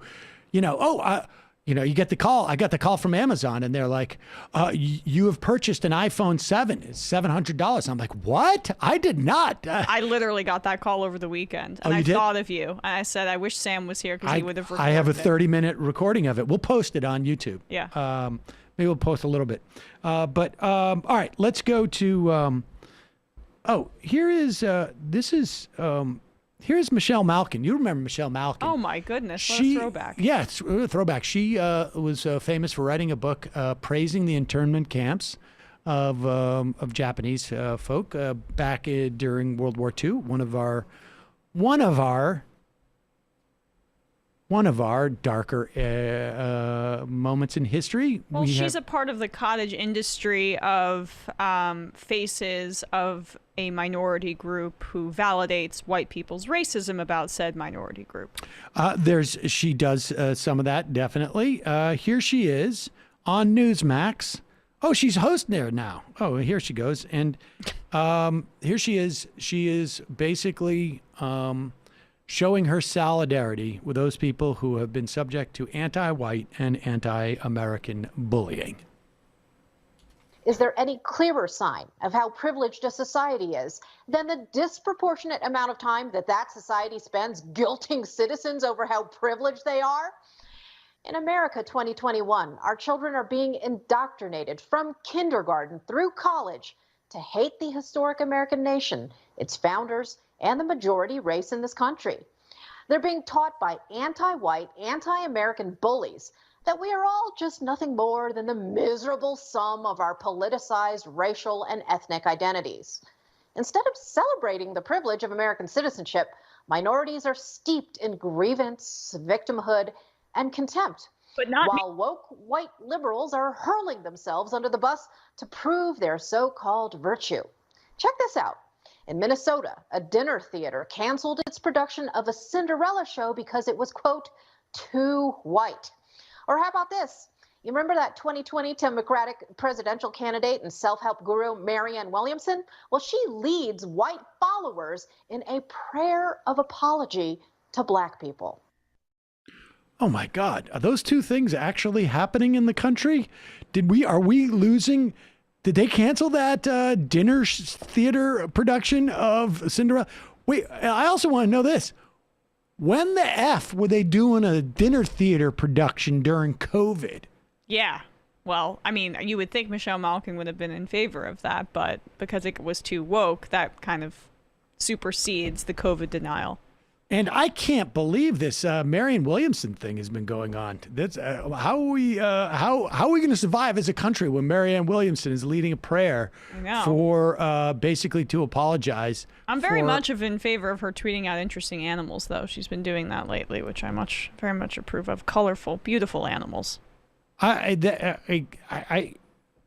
This is what we're going to hear for years. I mean, from these folks, and still not clear on like what the issue is fundamentally. I mean, it's more or less the same thing. This is such a retread. It's unbelievable. It's I don't know if it's going to work. But I mean, it's lost all of its shine. They put it through the ringer so many times and they've washed it so many times, the same shirt over and over again, and now they're trying to repurpose it as something else. It's yeah, go on, Matt. In place of Cinderella, the Chanhassen Dinner Theater will be doing Footloose, though. So there you go. It's a nice message for everybody. Oh my God, are you serious? Footloose? That is a complete drop off from Cinderella. Wait, what is it? So wait, put the story. Is there a Footloose musical? What was the actual story? Footloose is going to have a broader production. I don't understand. They basically said after careful consideration, their ongoing commitment to diversity, equity, and inclusion, they decided to do Footloose instead of Cinderella, just because their casting for Cinderella wasn't up to their par. It may be that there's just like fewer roles. I don't know in Cinderella. I don't know. I got news for you. The real problem with Cinderella is just more of the same like bullshit of if she can convince the prince that she's worthy, monarch. Yeah, and also what her argument is predicated on is that the only people who are trying to fight for more inclusivity and for progress in society are guilty whites. And that's like the entire straw man that she's zeroing in on. But she, as an Asian American woman, she can say how it's just them. You know, we don't want this. We, as a representative for this community, don't want there to be progress from the leftists and what they're pushing for. They're being self-congratulatory or narcissistic or whatever it is. And so that's when the useful face for conservative voice card comes into play. That's a good Candace point. Owens uses it all the time. Michelle Malkin is trying to do so to lesser effectiveness on Newsmax. I'm sure lesser lucrativeness. As if folks who have been marginalized and have been left out of the benefits of our society for generations are just like these guilty white people are just doing it for themselves. Yeah, well, it's the same reason that the Trump administration sent in when they were trying to crack down on the Black Lives Matter protests, the federal troops into the whitest cities first, because they didn't want the optics of going after Black Lives Matter protesters, the people who are on the front lines. Their entire argument is predicated on the notion that true minorities who are not being represented by white allies. They're the ones that are the problem. And so that's where the usefulness of people like Michelle Malkin comes in. You know, even Dave Rubin. I mean, it's like, yeah, I represent you. You're going too far with this trans stuff, with this LGBTQ stuff. It's right. Anyway, it's a trope on the right. Meanwhile, Mike Lindell is still out there. Let's just check in with him. He's got some warning for folks. This is the Mike Lindell documentary. I haven't had a chance to watch this yet, but oh wow. There's a clip of Mike Lindell. And all you college kids out there, all you people that went through colleges that got brainwashed thinking socialism is sticking around going having a cup of coffee. Hey, I'll be very social today. Think again. You're living it now. Your friends are getting canceled out. They're getting squished. They're getting attacked, and you're next. That's the way it is, you know, in that world. He is spiraling. There's a lot of energy there. I don't know what's going on. Wow. So he thinks that people think that socialism is like you get to hang out and have coffee and be social? I would have hated that. Yeah, well, that's why they're fighting. That's why they're fighting COVID lockdowns, right? Because they want to. Oh no, it's the opposite. They want more socializing, so they're in favor of socialism. How do you guys think that this whole thing, like their attacks on COVID lockdowns, is gonna like work? That's the worst leg of that Axios. I just think that like exposer of the memo. At one point or another, this pandemic is going to end, and so far, the Biden administration has been able to get shots to people. They haven't done the structural things that I think we wanted them to do in terms of like, sort of like providing things that are going to be permanent. But at least in the short run, in terms of just how it plays with voters, voters are getting money from it.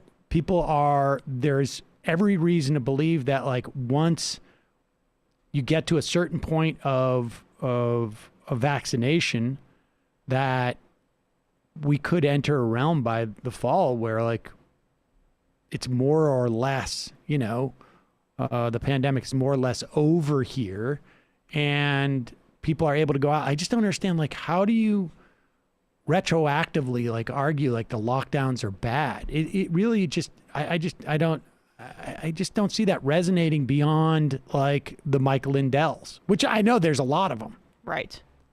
Well, do you think Mike Lindell is preaching to a new audience there? But I mean, I guess the general Republican strategy, I agree with you. I think some of the more aesthetic working class stuff is their better route.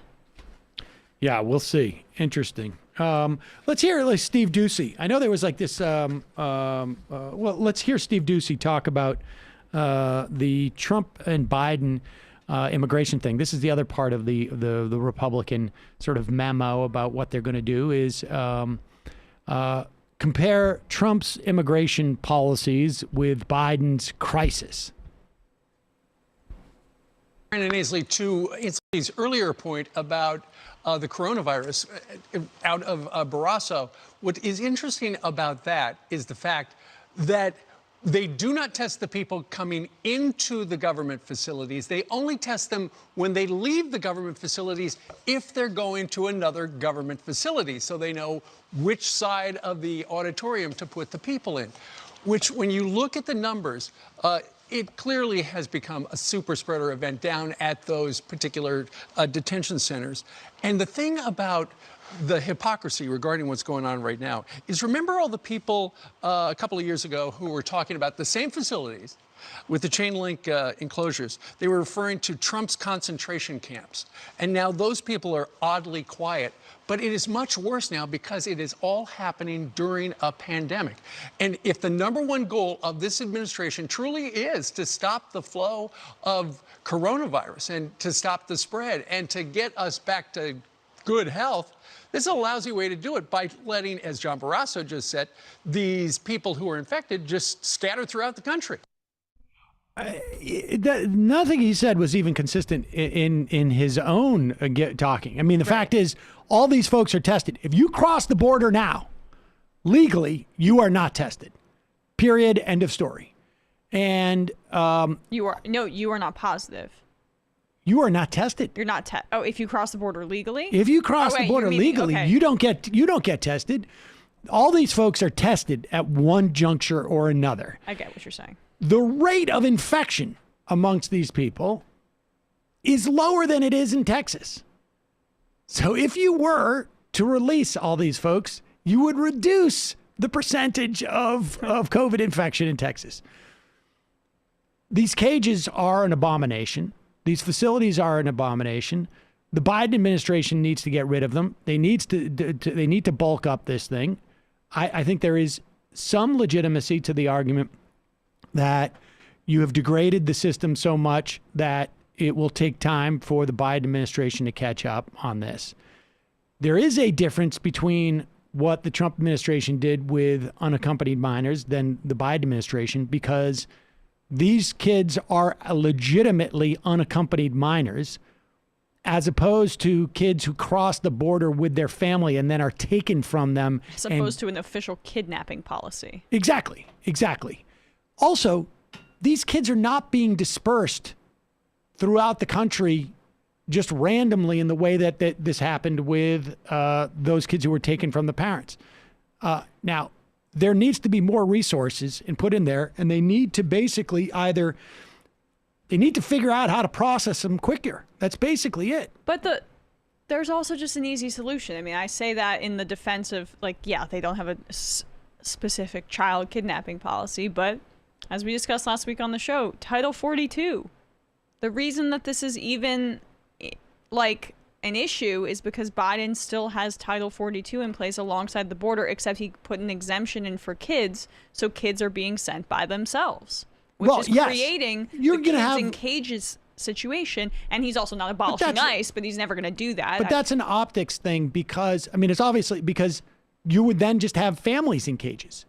I mean, the problem is if you get rid of, and I think they should get rid of Title 42, but you need to put more resources to processing people. It's an optics thing. The children are separated. Well, yes, the children are separated, but it is the parents are making a decision. So get the kids processed, get them out. You still got to process people one way or another, and presumably these children have relatives. They have people that they could go to. When the parents cross the border with the kids, it is more likely that that family does not necessarily have someone who could be a sponsor for the kid. If the parents are saying to the kid, cross the border, and you can go with your brother, your sister, your aunt, your uncle, your mother, your father, who are living wherever it is that they're living, at least they know there's a sponsor. You need to process them. If you get rid of Title 42 across the board, which they should do, it's illegal. It's illegal based on our laws, and it's illegal based on international law. You still have that same problem of you need to put more resources down there to process people, or you're going to be warehousing them. That's the problem. The problem is there's not the resources to provide, to get these people out to where they need to be moved over into health and human services. That sort of like part of the pipeline quicker. But well, it needs to be treated as an administrative issue as opposed to an incarceration issue. Yeah. And the Biden administration is not big thinking enough. They don't see the world from a more holistic perspective, and they still don't understand that, and they're worried about messaging from the right. I mean, talk about worried about messaging. Yep. Calling from a 630 area code. Who's this? Where are you calling from? How you doing? This is Pat from Miami. Pat from Miami. What's on your mind?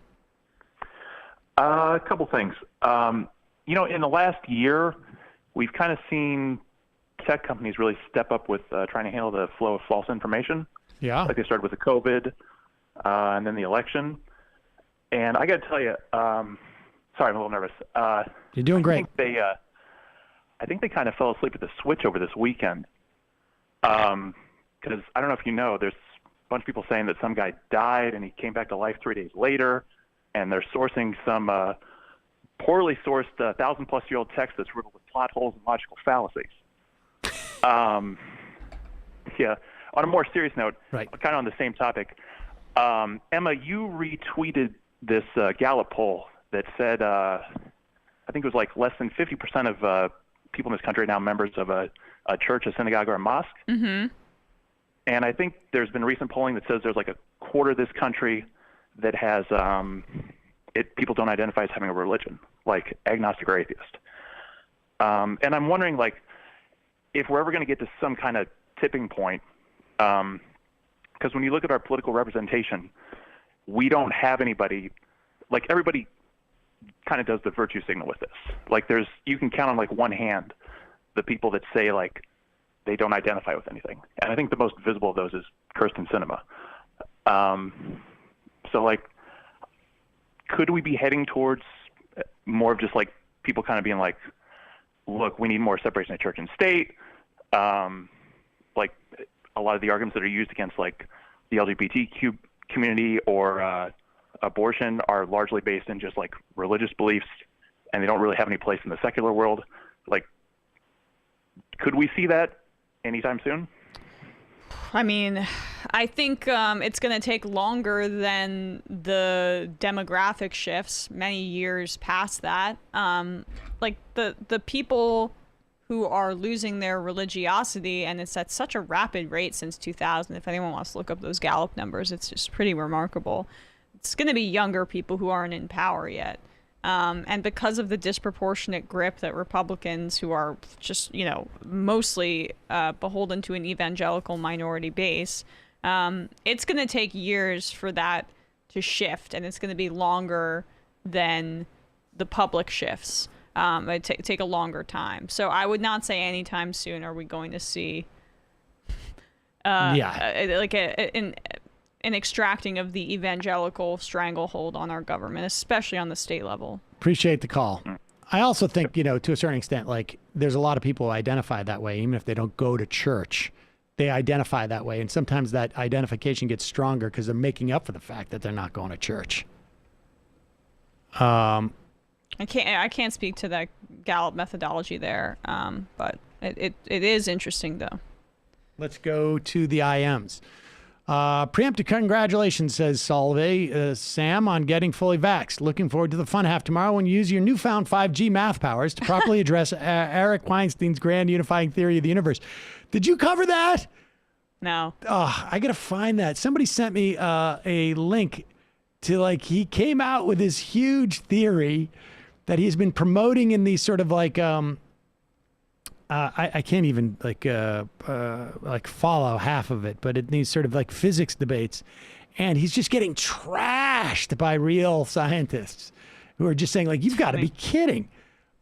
He put some like some qualifier in his big paper, 65-page paper, like this is for entertainment purposes only. And I had the notes that explain the key part of this, and I can't find them, or something to that effect.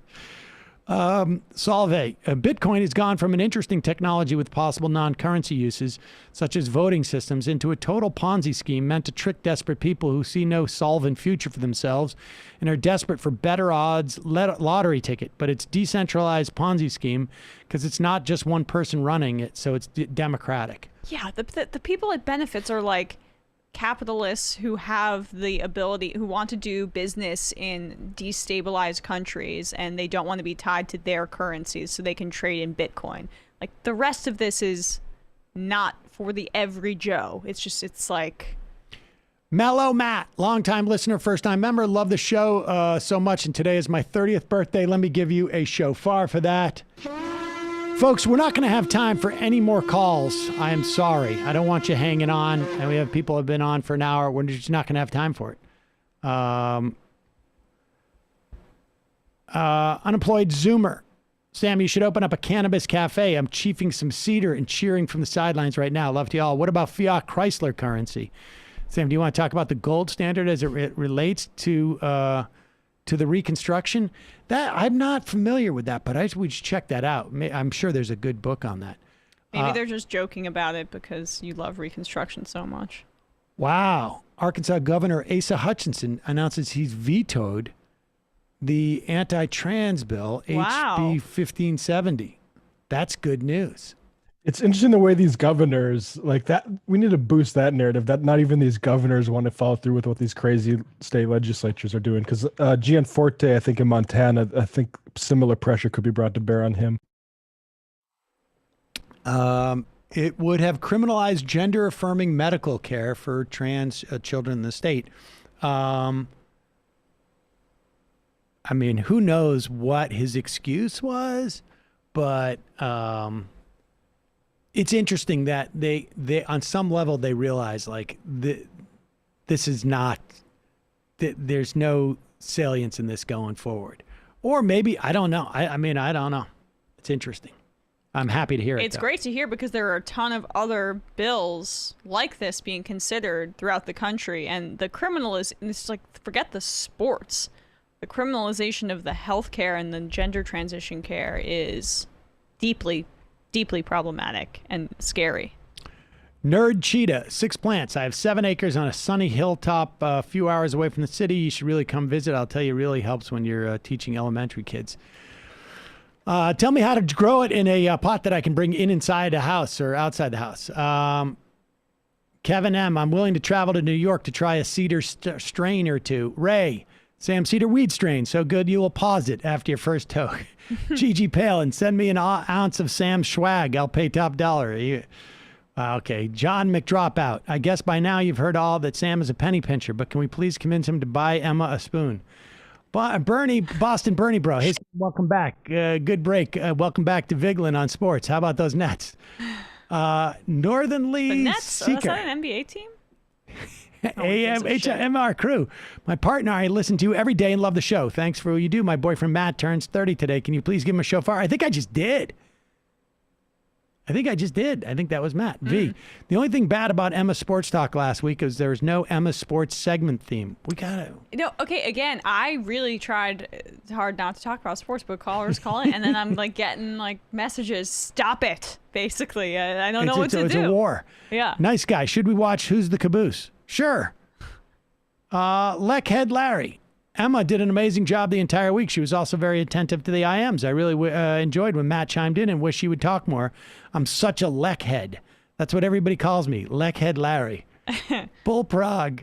Thank you. Is Hugo going to close down Jimmy Pesto's restaurant? I'm dying to know how they'll write him off. That was sort of actually one of the jokes that I sent to people on the crew. Hello, Bob. I had to shut down Jimmy Pesto's. Oh. Libertarian recovery. Reuters polling that half of Republicans believe the Capitol siege was largely nonviolent protest or was the handiwork of left-wing activists. I'm surprised only halfway, to be honest with you. Emma's missing spoon. I've left the MR desk and am refusing to return to continue my services until Emma stops using me to stir whiskey into her coffee during regular business hours. So yeah, well, I mean, this is the highlight. It's gonna be sticky now. I gotta wash it off. I've tried to stir the liquid. We should IV put that in. on the merch page. I don't know if that's sanitary, but it is not I had no sanitary. choice. This one I haven't used yet. Left of the box. Congrats on getting your vaccine shots. The rollout in Canada has been horrible. The provinces and federal government keep blaming each other. Meanwhile, vaccines are sitting in freezers. Ontario is heading into a third wave, which might be worse than the first two. Our current lockdown is a joke. I'm worried I'll never get my shots. It'll happen, but I'm sorry to hear that. Moon in the lake. If the cashier at the grocer doesn't accept Bitcoin, then it ain't currency. What percentage of the population are minors? Indeed. Could not get that answer, actually. Travis from Pittsburgh.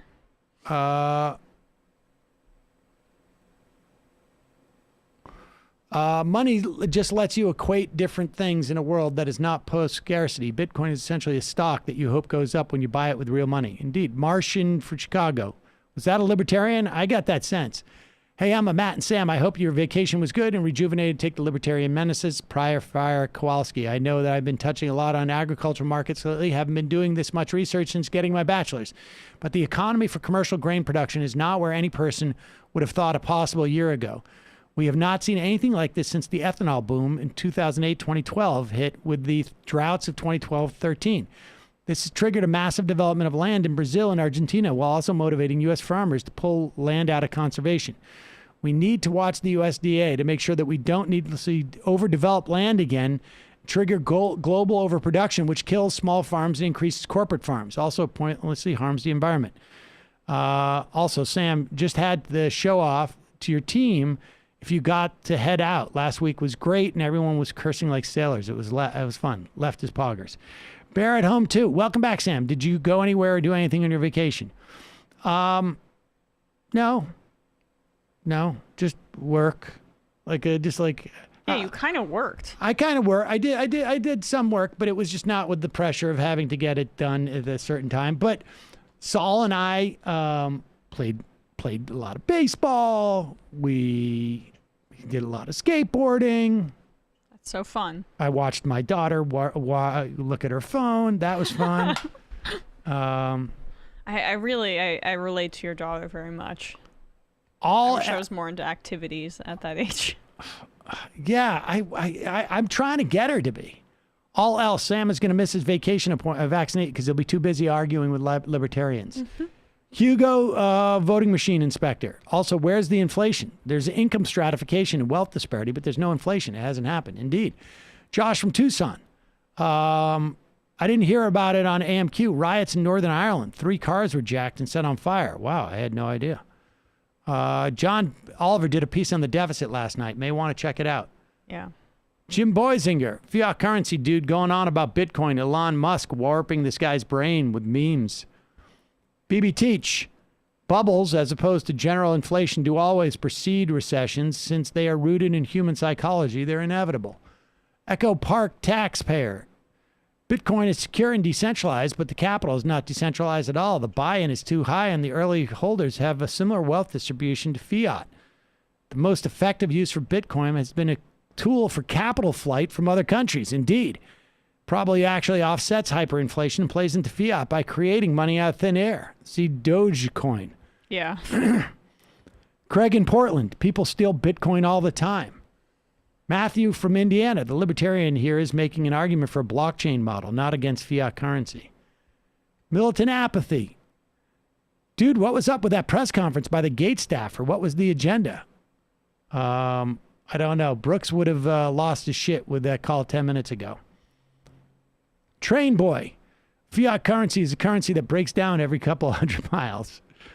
Sam Cedar Simp. Sam tried pulling a fast one today by playing the Casual Friday intro. Did I do that?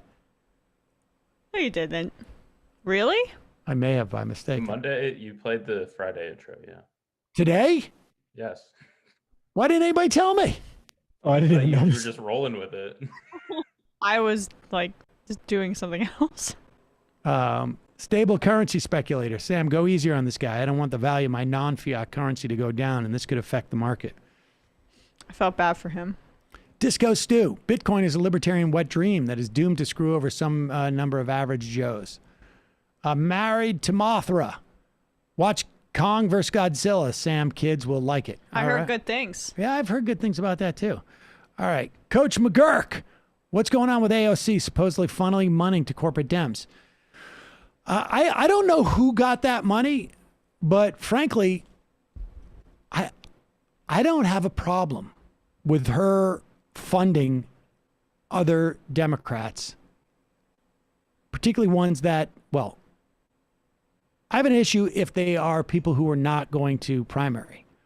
I have an issue with her funding Democrats in safe blue districts who are not progressives. But if she's funding frontline Democrats or Democrats that are not targeted for primaries, good. That's how you build power. It's effed up. But how do you think Steny Hoyer became the second in command of the Democrats?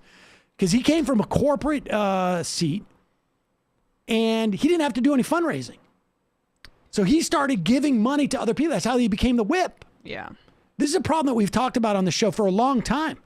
And I used to say, like, the reason why Jim McGovern couldn't do what Steny Hoyer did is because Jim McGovern is not taking any corporate money, so it's hard for him to raise money. So he can't go out and help other Democrats fundraise, and he can't build a coalition because that's the way it works. And so if you want real change within the context of the governance system that we have today, this is part of it. This is part of it. The issue is just, okay, so while some are grateful for the infusion of cash, at least 3 Democrats have so far declined the initial transfer. Connor Lamb declined it, Elise Slotkin, according to multiple sources. So, I mean, it sounds like she might have been trying to send it to those folks, which I would not. But wait, do you want them to be like, I mean, look, they're not great Democrats, but it's not like there's going to be, is there going to be a primary? Is somebody more progressive going to win in those seats? I don't know. I mean, it's quite far out. You would think she would hold on to that as she came out from the Justice Democrats. What's the strategy for the Justice Democrats? The strategy is, as far as I know, is you primary seats that are in blue districts. And yes, the reason why you do that. We should reference that there's the first Justice Democrats candidate was launched today. Okay. Everyone should look at that. We're going to have some candidates on Wednesday too. But the strategy is you win the primary and then you don't have to spend any money in the general election. That's basically what she said when she was on this program over the summer. That's the strategy. Yeah. We go after the low-hanging fruit first. In those blue districts where you should have a very progressive congressperson in there, going after those first. If you're never going to challenge Connor Lamb, right? A Connor Lamb, general, that type of seat. Yeah, why not build a relationship there? I'm not in I understand what you're saying. I think people who donated to her might have not wanted their money going in that area. Well, I mean, I can understand that. And people can decide not to provide her with donations, going forward on that. I want her, the rest of the squad, the progressives in the genuine progressives in Congress to get as much power as they can. And like in the same way that if it takes Joe Manchin to get an earmark for the Joe Manchin Stadium in West Virginia so that we can have, drop the eligibility of Medicare, 15 years, 20 years or whatever, name whatever it is you want for that. That's the same principle as far as I'm concerned. This is the way that our government works. And if you are someone who is waiting for our system of government to not exist anymore for some other system of government. And in the meantime, you don't want that. But like building power, I need to hear an argument of how this doesn't build power. I agree with you in the big picture. I just think that there are some of like there are legitimate critiques from people who donated to her campaign. I could see how people would be pissed about that. Like Bernie, you know, after the 2016 primary, he didn't give his donor list to the Democratic National Committee. Well, she's not giving the donor list either. She's directing the money, and that's the point. Like the donor list is a different thing. Because it is like saying like, here, no. I want the progressives to not be like, here's a fishing rod. I want her to give the fish. I want her to be the kingmaker. I agree. I mean, and she should be able to utilize the power that she has as a fundraiser in Congress. But the other side I still think is like, this is a shift for her, and the people that donated to her should be aware of that. That the money I think that's fair. Merroverd, will you be interviewing Greenwald for his new book? Oh, that's a good question. You should reach out. I mean, I'm not I wouldn't necessarily rule it out. I got to see what's in the book if I'm interested. I wouldn't necessarily rule it out. He was pushing that Nate Cohn article about how you said that the Georgia suppression vote suppression law isn't too bad. Yes. Yeah. Long story short, just look for the word significant in Nate Cohn's piece and see how he defines. Because Joe Biden won by an infinitesimally small amount of votes. Donald Trump won by an infinitesimally small amount of votes. I think Joe Biden probably won by less across 3 or 4 different states. So when you look at the word significant, when Nate Cohn says it doesn't make a significant difference, I'd like a number. I'd like a number on that. Yeah. How do you define significant? What's this? Bobby Big Wheel. Democrats have had to spend way more resources than Republicans ensuring that their votes count. Republicans passed these laws to ensure their campaigns are cheaper and easier to win. That is, this is also taking apart that Nate Cohn thing. A final reason that voting restrictions may backfire by angering and energizing Democratic voters. This law's restrictions on handing out water in line may do more to mobilize Democrats than stop them from voting. One recent study even theorized the Supreme Court's decision to roll back elements of the Voting Rights Act didn't reduce black turnout because of subsequent efforts to restrict voting. Okay, imagine if all time and money that goes into voter protection work that Democrats have to do every year could go into something else. I mean, yes, it's like it is such a flawed piece of journalism that Cohen did. It's stunning. Sammy Key, not recognizing New Jersey sports, so elitist. They are in Brooklyn now. Crypto Daddy, follow speculators. Wait till Dogecoin takes a dip and then buy and hold till we go to the moon. Coming up in June in Miami for the MR production calendar is a Bitcoin conference keynoted by Tony Hawk, Senator from Wyoming, Loomis Chamath, and Jack Dorsey. It'll be a banging libertarian time. All right, going to read 3 more of these. The D-Tank Taco. Bitcoin's value is based in fiat currency, so it's closer to the Chuck E. Cheese tokens than actual currency. Penny from New Mexico. It may have changed, but you do have to show a test within 48 hours that shows you're negative. Oh, I guess in crossing the border. Bearded Cripple. The double spending only really comes into play in the financial markets. For instance, one problem with shorting stocks is where they only have to find an available stock but don't have to own it. So there could be multiple traders using that individual stock for their short position. This is highlighted in the House investigation of the GameStop craziness. Indeed, it has nothing to do with the currency. I just wanted to say I don't agree with that Bitcoin caller. And the final IM of the day from MSNB Seder. Bring back my 2 white Cinderella to Minnesota. All right, folks. See you tomorrow. It might take all the strength I got to get to where I want, but I know somehow I'm gonna get there. I wasn't looking when I just got caught between the truth and the lie bar, but finding out won't make me feel any better. Yeah,